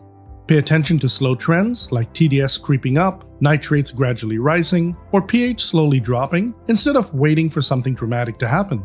Maintain filters properly by gently rinsing media in dechlorinated tank water to remove debris while preserving beneficial bacteria. For most shrimp keepers, this is the safest approach. In some cases, experienced aquarists may briefly rinse filter media under cold tap water if their tap water contains little to no chlorine. Warm or hot water should never be used, as it can kill beneficial bacteria and potentially force the tank to cycle again. Avoid aggressive deep cleaning of the substrate. Never stir deep or compacted substrate all at once. Instead, gravel vac small sections over time, allowing oxygenated water to safely neutralize any minor releases. Using rooted plants can also help reduce anaerobic buildup, as plant roots naturally oxygenate the substrate and disrupt low oxygen pockets. As your colony grows, adjust feeding, filtration, and water change frequency so the system keeps pace with increased waste production. And if you suspect old tank syndrome, make corrections gradually. Sudden large water changes can shock shrimp. Stabilization should always happen slowly, using controlled adjustments over time.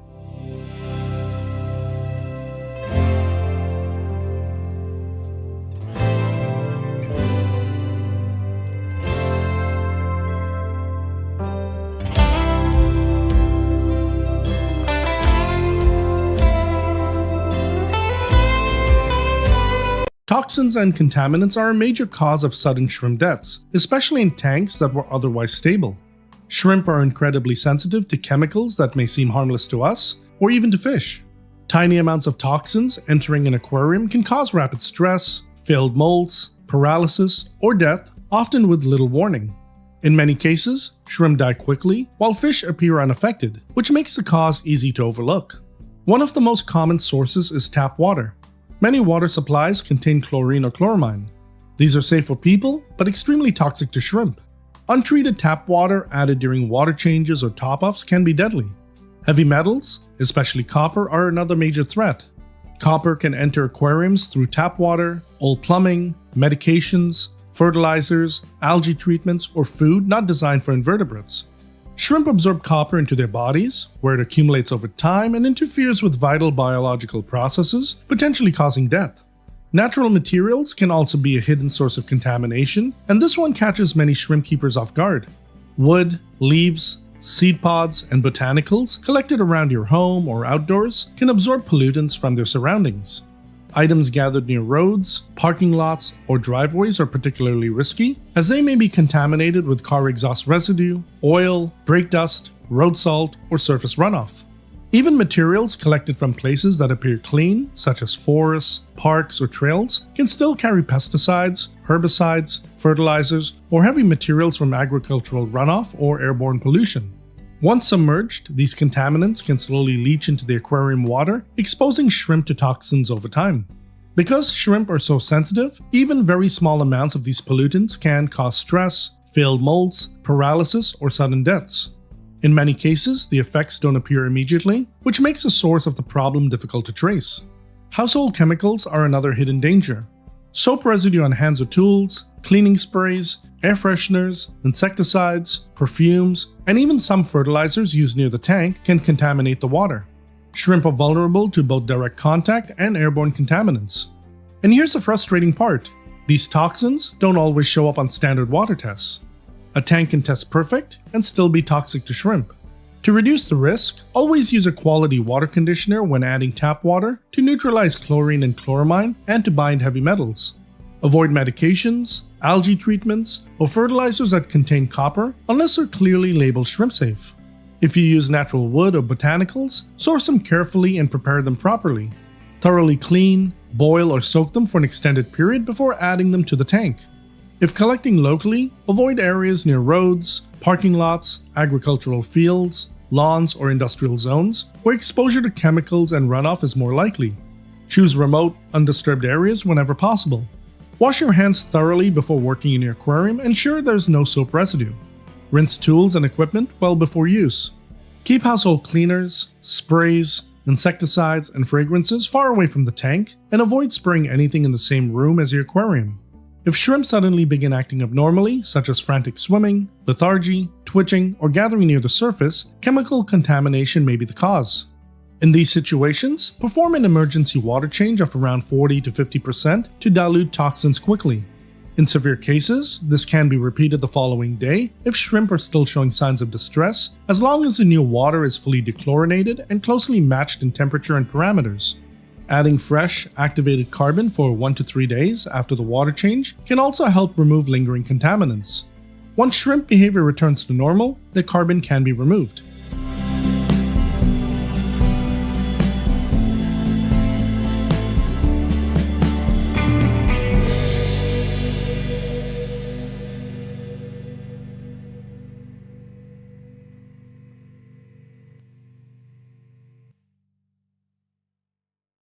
Bad batches and shipping stress are a very common reason shrimp die shortly after purchase, even when your tank is well maintained. Shrimp are often shipped long distances in small bags with limited water, limited oxygen, and no access to food. During transport, waste builds up, oxygen levels drop, and temperatures can fluctuate. By the time shrimp arrive, they may already be exhausted or severely stressed. In some cases, shrimp are shipped too young or before they fully recovered from a recent molt.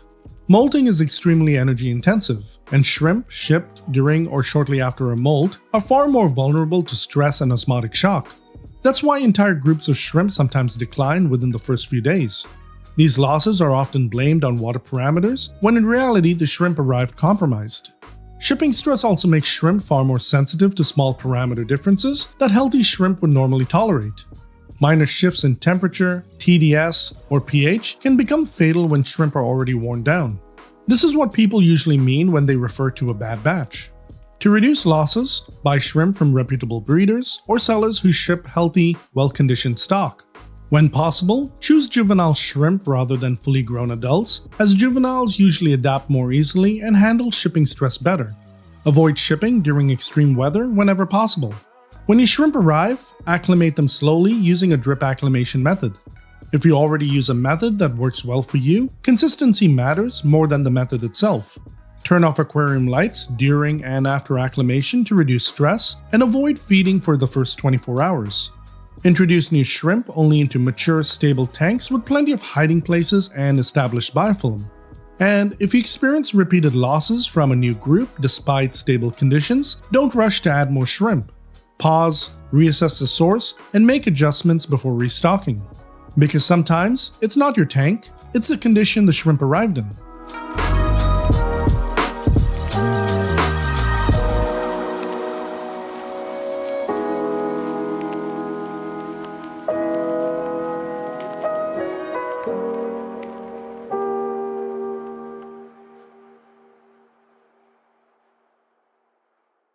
Improper acclimation and osmotic shock are a common reason shrimp die shortly after being added to a new tank. Shrimp are extremely sensitive to rapid changes in their environment. Sudden differences in temperature, pH, hardness, or total dissolved solids, or TDS, can overwhelm their ability to regulate internal fluids. This type of stress is known as osmotic shock, and it can cause shrimp to become lethargic, lose balance, experience molting problems, or die within hours or days of introduction. Here's what's happening inside the shrimp. Shrimp constantly regulate the balance of water and minerals inside their bodies. When they're suddenly moved into water with very different temperature or mineral content, water rushes in and out of their cells faster than their bodies can adjust. This internal stress damages tissues, disrupts organ function, and interferes with molting, even if the shrimp initially appear fine. This is why osmotic shock is so misleading. It most often happens when shrimp are added directly from the bag into the tank or when acclimation is rushed. Shrimp are frequently shipped in softer, lower TDS water, so placing them straight into harder or higher TDS aquarium water can be fatal, even if the tank itself is stable. There's another important factor during shipping that many people don't realize. When shrimp are shipped for long periods, waste and respiration cause ammonia to build up in the bag water. While the bag remains sealed, carbon dioxide keeps the pH lower, which keeps much of that ammonia in a less toxic form. Once the bag is opened and oxygen enters, pH can rise and convert more of that ammonium into toxic ammonia. This means shrimp can be exposed to dangerous ammonia levels during acclimation itself. To reduce this risk, transfer the shrimp and bag water into a clean container and add an ammonia detoxifying water conditioner before starting drip acclimation or whichever acclimation method you use. This keeps ammonia in a less harmful form while new tank water is slowly introduced. This step is especially useful for long-distance shipments or acclimations that last longer than about an hour. Osmotic shock can also occur during water changes. Large or poorly matched water changes can create sudden differences in temperature, TDS, GH, or pH. Shrimp may survive the change itself, but die days later from internal stress that weakens their immune system or disrupts the molting process. This delay is what makes acclimation-related losses so difficult to trace. To prevent osmotic shock, acclimate shrimp slowly during a drip acclimation method for about 1 to 3 hours rather than adding them directly to the tank. Personally, I drip acclimate my shrimp for around 3 hours. Some keepers do have success with faster methods, particularly when buying repeatedly from the same local source. Extra caution, however, is strongly recommended when shrimp are shipped long distances or purchased from a new seller. In these cases, drip acclimation dramatically reduces risk. During acclimation, turn off aquarium lights and keep them off for several hours afterward. Bright lighting can trigger panic behavior at a time when shrimp are already physiologically stressed. Lower light levels help shrimp remain calm and settle in more gradually. It's also best to avoid feeding for the first 24 hours.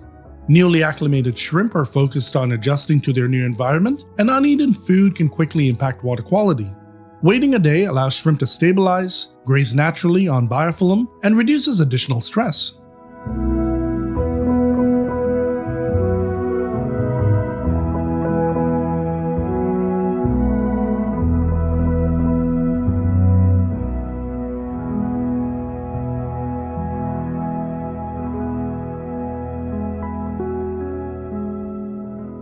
Myth: shrimp are hard to keep.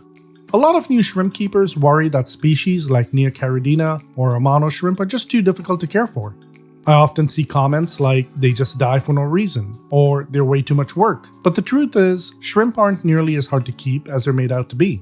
The most common issues come from one of 5 things: a lack of understanding about the species and their needs, adding shrimp too early to a brand new uncycled tank, sudden changes in water parameters like a sharp drop in temperature or a swing in pH, constantly moving things around in the tank after it's set up, or occasionally just getting a bad batch which is totally out of your control. Shrimp don't need perfection, they need stability. And when they're kept in a properly cycled, established tank with consistent conditions, they're surprisingly hardy and easy to care for. You might make mistakes along the way, and that's okay.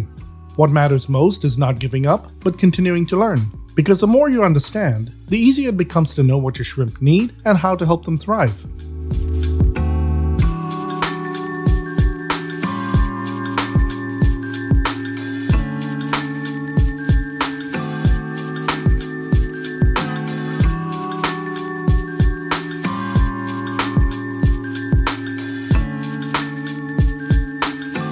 Myth: drip acclimation is always necessary.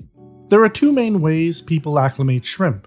One is the bag float method, where you let the sealed bag float in your tank for about 20 minutes to match temperature, similar to what you do with fish. The other is drip acclimation, where you slowly mix tank water into the bag or into a container holding the shrimp over time.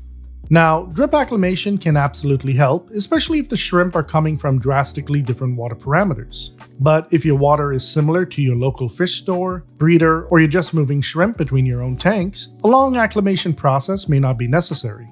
In many cases, simply matching the temperature and introducing them slowly is enough. For example, when I transfer shrimp between my own tanks, I usually just net them out and move them over because my tanks all have similar water parameters and temperatures. But when I buy new shrimp, I do prefer to drip acclimate. It's always worked well for me, especially since I buy from a variety of sources and their water parameters can differ. That said, you might already have your own method of acclimating shrimp, and if it's working, keep doing what you're doing. I'm simply offering another option in case you've had issues, or if you're unsure how to safely introduce shrimp into your tank.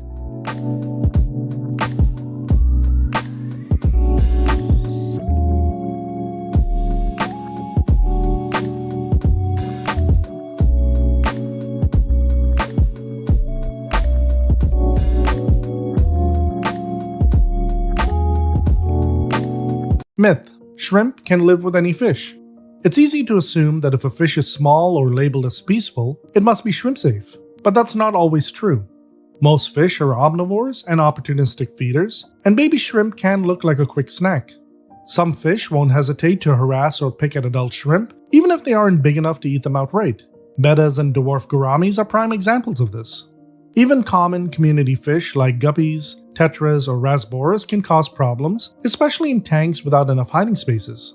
If shrimp don't have places to retreat to, they can easily be eaten or get so stressed they either die or try climbing out of the tank. Over time, your entire shrimp colony can get wiped out. Shrimp thrive best in species-only tanks or with tank mates that are proven to be shrimp safe, like autosynclus catfish, snails, other shrimp species like bamboo or vampire shrimp, or carefully chosen nanospecies like Thai microcrabs. That doesn't mean it's impossible to keep shrimp with fish. But if you want your shrimp to breed, feel safe, and show their natural behaviors, it's important to set up the tank with the shrimp's needs in mind, choose tank mates carefully, and always keep an eye on how they're interacting.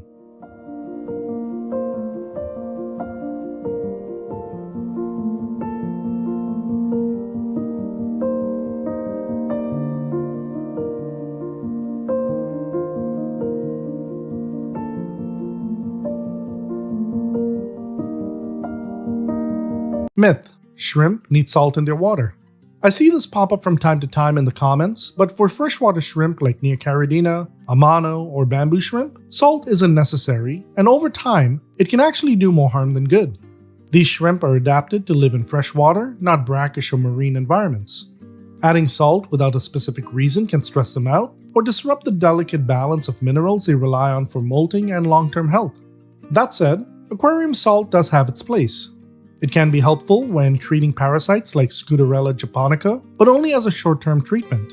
And it's absolutely necessary if you're trying to raise Amano, bamboo, or vampire shrimp from larvae. In those cases, a separate brackish water tank is needed for them to survive the early stages of development. But outside of those special situations, your shrimp will do best in stable, well-balanced freshwater conditions with no salt required.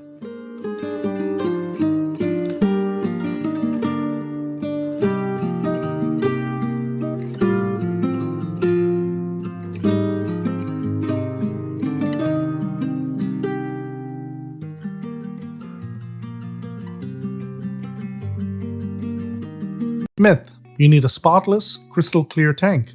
Definitely not. A tank that's too clean can actually be a problem when it comes to keeping shrimp. Shrimp thrive in established tanks, ones full of biofilm, algae, mulm, and microscopic life.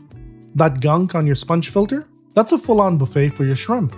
Sure, a crystal clear tank might look great to us, but it often means there is very little natural food available for shrimp to graze on, or for filter feeders like bamboo and vampire shrimp to pull from the water column. That's why I recommend waiting at least 3 to 4 weeks after setting up a new tank. That time allows biofilm and other natural food sources to grow and establish. Overcleaning, especially gravel vacuuming every inch or scrubbing down every surface, can actually remove the very things your shrimp depend on. If you're doing a water change, avoid gravel vacuuming. That organic matter down there, your shrimp need it. In fact, if you keep bamboo or vampire shrimp, try gently stirring the substrate or running your hands through the plants during water changes. This pushes fine organic particles into the water column, where they can catch it with their fan-like appendages. And when it comes to cleaning the glass, just clean the front panel so you can still enjoy a clear view of what's going on in your tank. Leave the side and back panels alone so shrimp have plenty of biofilm and algae to graze on throughout the day. A healthy shrimp tank isn't spotless, it's seasoned, and that little bit of mess, it's not just okay, it's ideal.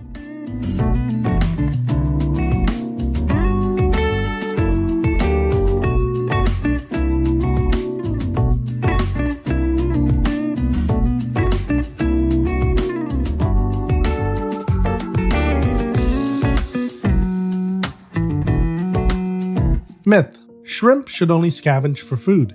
I've read plenty of times that people buy shrimp and just let them scavenge without offering any actual food. The truth is, although shrimp are detritivores and scavengers, a varied diet is incredibly beneficial for them.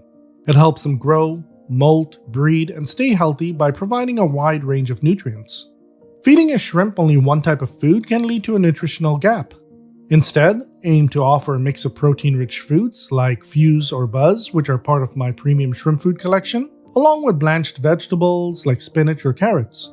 Or try Vita, my 6-ingredient vegetable blend that's coming soon. You can also add in the occasional algae wafer to round things out.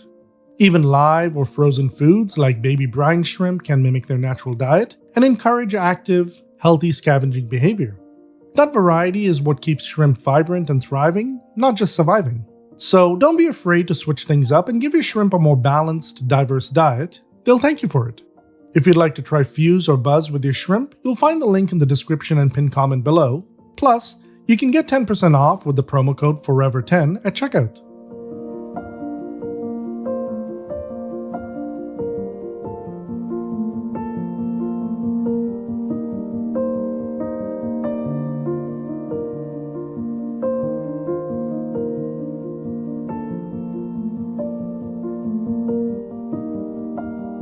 Myth: you need a heater for shrimp tanks.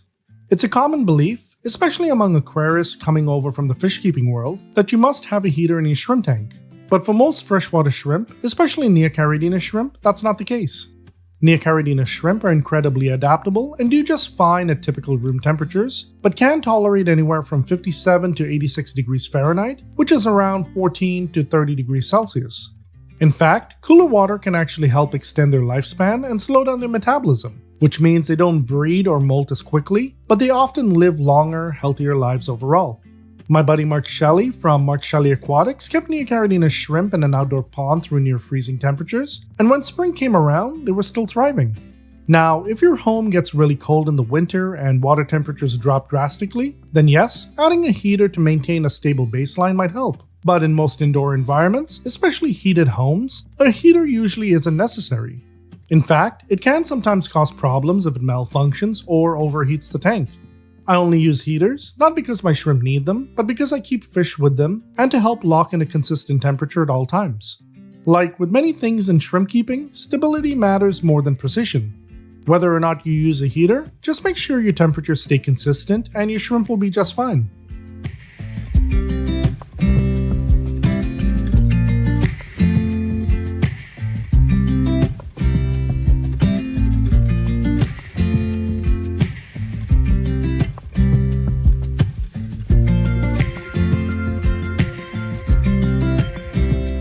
Myth: shrimp eat live plants. This one causes a lot of unnecessary worry, especially when shrimp are seen picking at leaves or sitting on delicate plants like moss or stems. But the truth is, shrimp don't eat healthy plants. What they're doing is grazing on the surface, eating biofilm, algae, and decaying plant matter. Shrimp are gentle feeders. They don't have the mouth parts or appetite to tear apart healthy plant tissue. So if you notice a shrimp constantly picking at a plant, it's not eating the plant, it's cleaning it. In fact, shrimp are great at keeping plants tidy by removing dead tissue and organic buildup. Now, if a plant is already melting, dying, or deteriorating, shrimp will definitely scavenge the soft, rotting bits, but that's actually helpful. It prevents decaying matter from polluting your tank. So no, your shrimp aren't the problem. In fact, they're part of the cleanup crew, helping your plants, not harming them.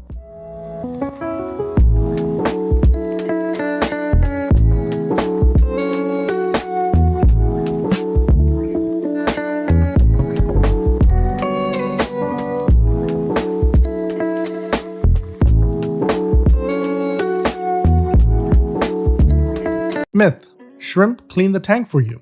This one's a classic. A lot of people assume that shrimp are like little janitors, that if you toss them into a tank, they'll magically clean up everything. But while shrimp do help with consuming small amounts of algae and leftover food, they're not a replacement for tank maintenance. Shrimp are detritivores and scavengers, not miracle workers.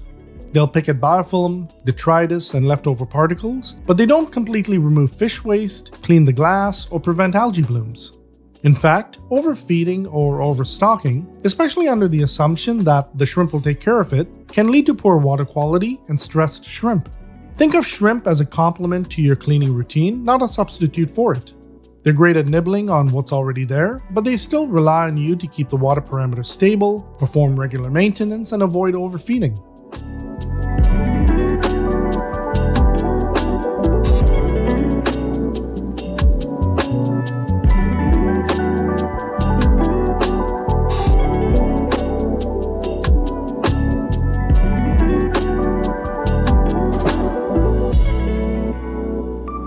Myth: all shrimp can live together.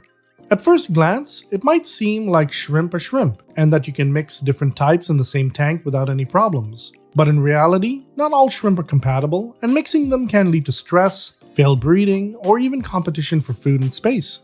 Some shrimp species, like Neocaridina and Caridina, have very different water parameter requirements. Neocaridina prefer harder, more alkaline water, while Caridina typically needs softer, slightly acidic conditions.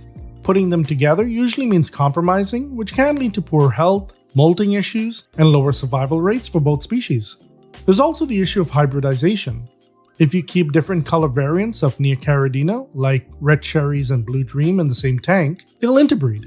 Over time, the offspring often lose their bright colors and revert to dull or wild-type coloration. If you want to keep strong, vibrant lines, it's best to stick to one color per tank. Size and behavior also matter. A monoshrimp, for example, are much larger and can outcompete smaller shrimp for food. While they're generally peaceful, they're known to be very active, sometimes even aggressive towards baby shrimp, and in rare cases, adult shrimp too. So while it's possible to mix certain shrimp species under the right conditions, it's definitely not as simple as tossing them all into the same tank.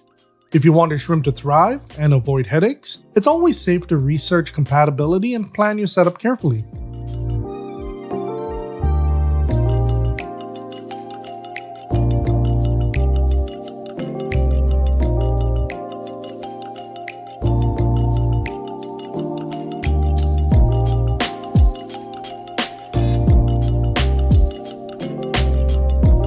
Myth: shrimp only breed in perfect water conditions. It's easy to think that if you're not getting baby shrimp, it's because your water isn't perfect. But the reality is, shrimp can breed in a wide range of conditions, as long as the environment is stable and consistent. Sure, extreme fluctuations in temperature, pH, or ammonia levels will harm shrimp and hinder breeding, but small deviations from perfect won't necessarily stop them from breeding. In fact, shrimp are incredibly adaptable and can reproduce in less than ideal conditions, as long as the water is within a healthy range for that specific species. For example, Neocaridina shrimp are fairly forgiving when it comes to water parameters. They can breed in water with a pH of 6.5 to 8.0, as long as the tank is stable. Caridina shrimp, however, are a little pickier and may require more specific conditions like softer water and a slightly lower pH. Breeding success often comes down to a combination of stable water, good nutrition, and environmental factors like temperature and hiding places. If your shrimp aren't breeding, it's more likely that one of these factors is off, rather than it being about perfect water conditions. So don't stress about chasing perfection. Focus on consistency, be patient, and your shrimp will breed when they're ready.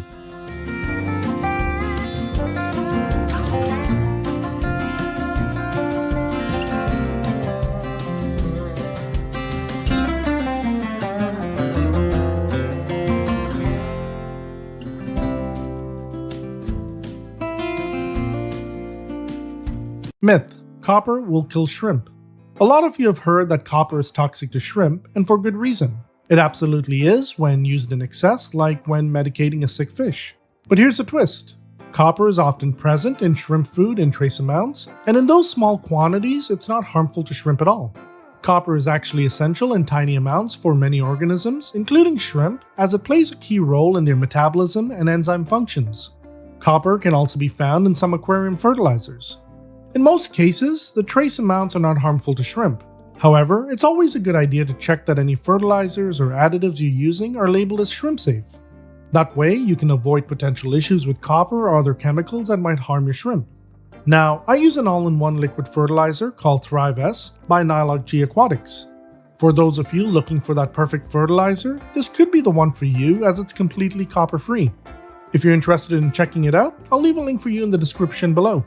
The real danger comes when there's too much copper, whether from water sources or medications. In these cases, copper can be lethal to shrimp. So it's not the trace amounts in shrimp food or fertilizers you need to worry about, it's the potential for copper buildup in the tank from other sources. If you need to treat a sick fish, always do so in a separate quarantine tank. And if you're buying a used tank, ask the previous owner if they ever treated it with copper-based medications, as it can seep into the silicone. If they're unsure, it might be best to consider purchasing a brand new tank. The goal here is to create a healthy, thriving environment where your shrimp can flourish.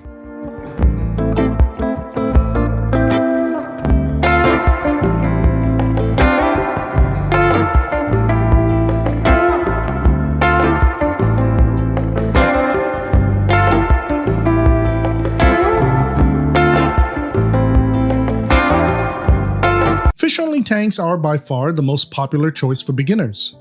For many aquarists, this is where the hobby begins. Unlike shrimp, which are subtle and detail-oriented, fish deliver an immediate sense of life and activity in the tank. A single betta flaring at the glass or a school of tetras darting across the tank instantly grabs your attention. When it comes to size, you can match the fish to the space you have. Nanofish like bettas, tetras, or rasboras thrive in smaller aquariums, while larger species like angelfish or gouramis need more room. If you're into bigger, showpiece fish like Oscars or discus, you'll want at least a 55-gallon tank or larger. The beauty of a fish-only setup is that you can scale it up or down depending on what interests you most. Fish tanks can range from very affordable to fairly expensive depending on the species you choose and the size of your setup. A simple betta tank can be done on a tight budget, while larger aquariums with angelfish, discus, or Oscars require stronger filters, heaters, and sometimes even custom stands. Ongoing costs include food, water conditioners, and replacement filter media. Smaller schooling fish are usually inexpensive, but larger or rarer species can add up quickly. Equipment is pretty standard across the board: a good filter, heater if you're keeping tropical fish, and decent lighting. That said, even standard equipment can get expensive if you go high-tech or choose better-known brands, so it's worth balancing your budget with your goals. Decorations and live plants are optional, though keep in mind some fish will happily nibble or even destroy plants, while others thrive in planted setups. Feeding is usually straightforward in a fish-only tank. Most fish do well on high-quality flakes or pellets, but adding frozen or live foods like brine shrimp or Daphnia can boost their color and bring out natural behaviors. The main thing is to avoid overfeeding, since leftover food quickly breaks down into waste and can crash your water quality. Maintenance is fairly simple.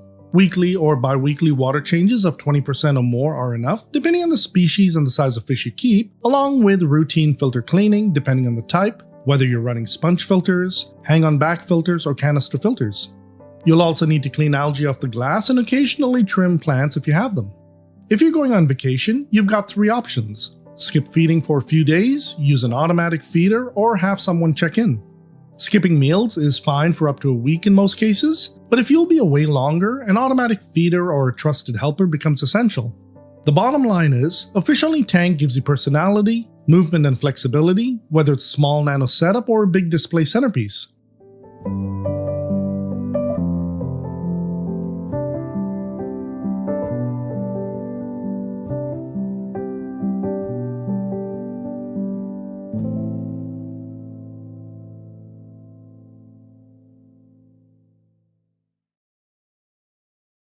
Shrimp-only tanks are often called the quiet achievers of the aquarium world.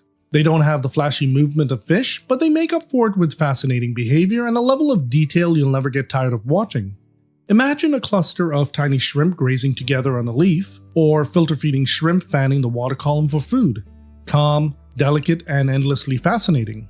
If you're brand new to shrimp keeping, this might surprise you. Shrimp don't actually need a huge tank.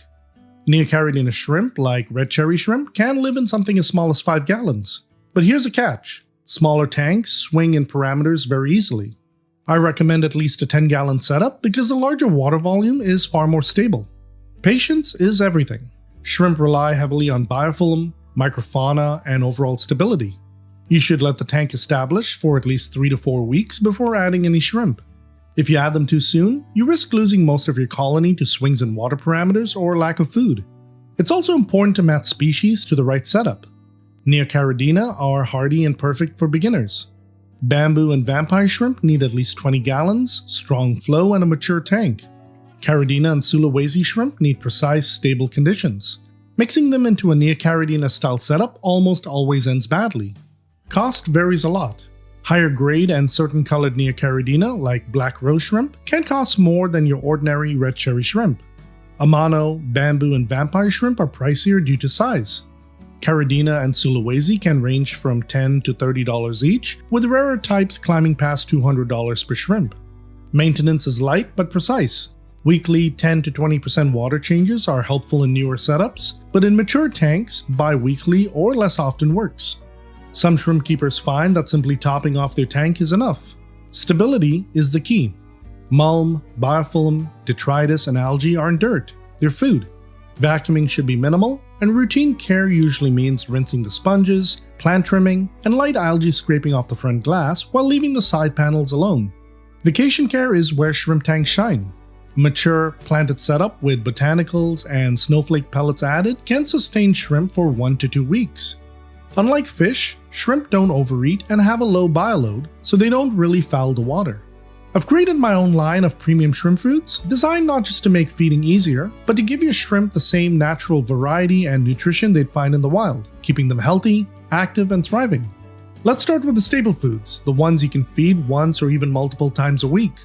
The first is Fuse, a carefully balanced fusion of land and sea ingredients.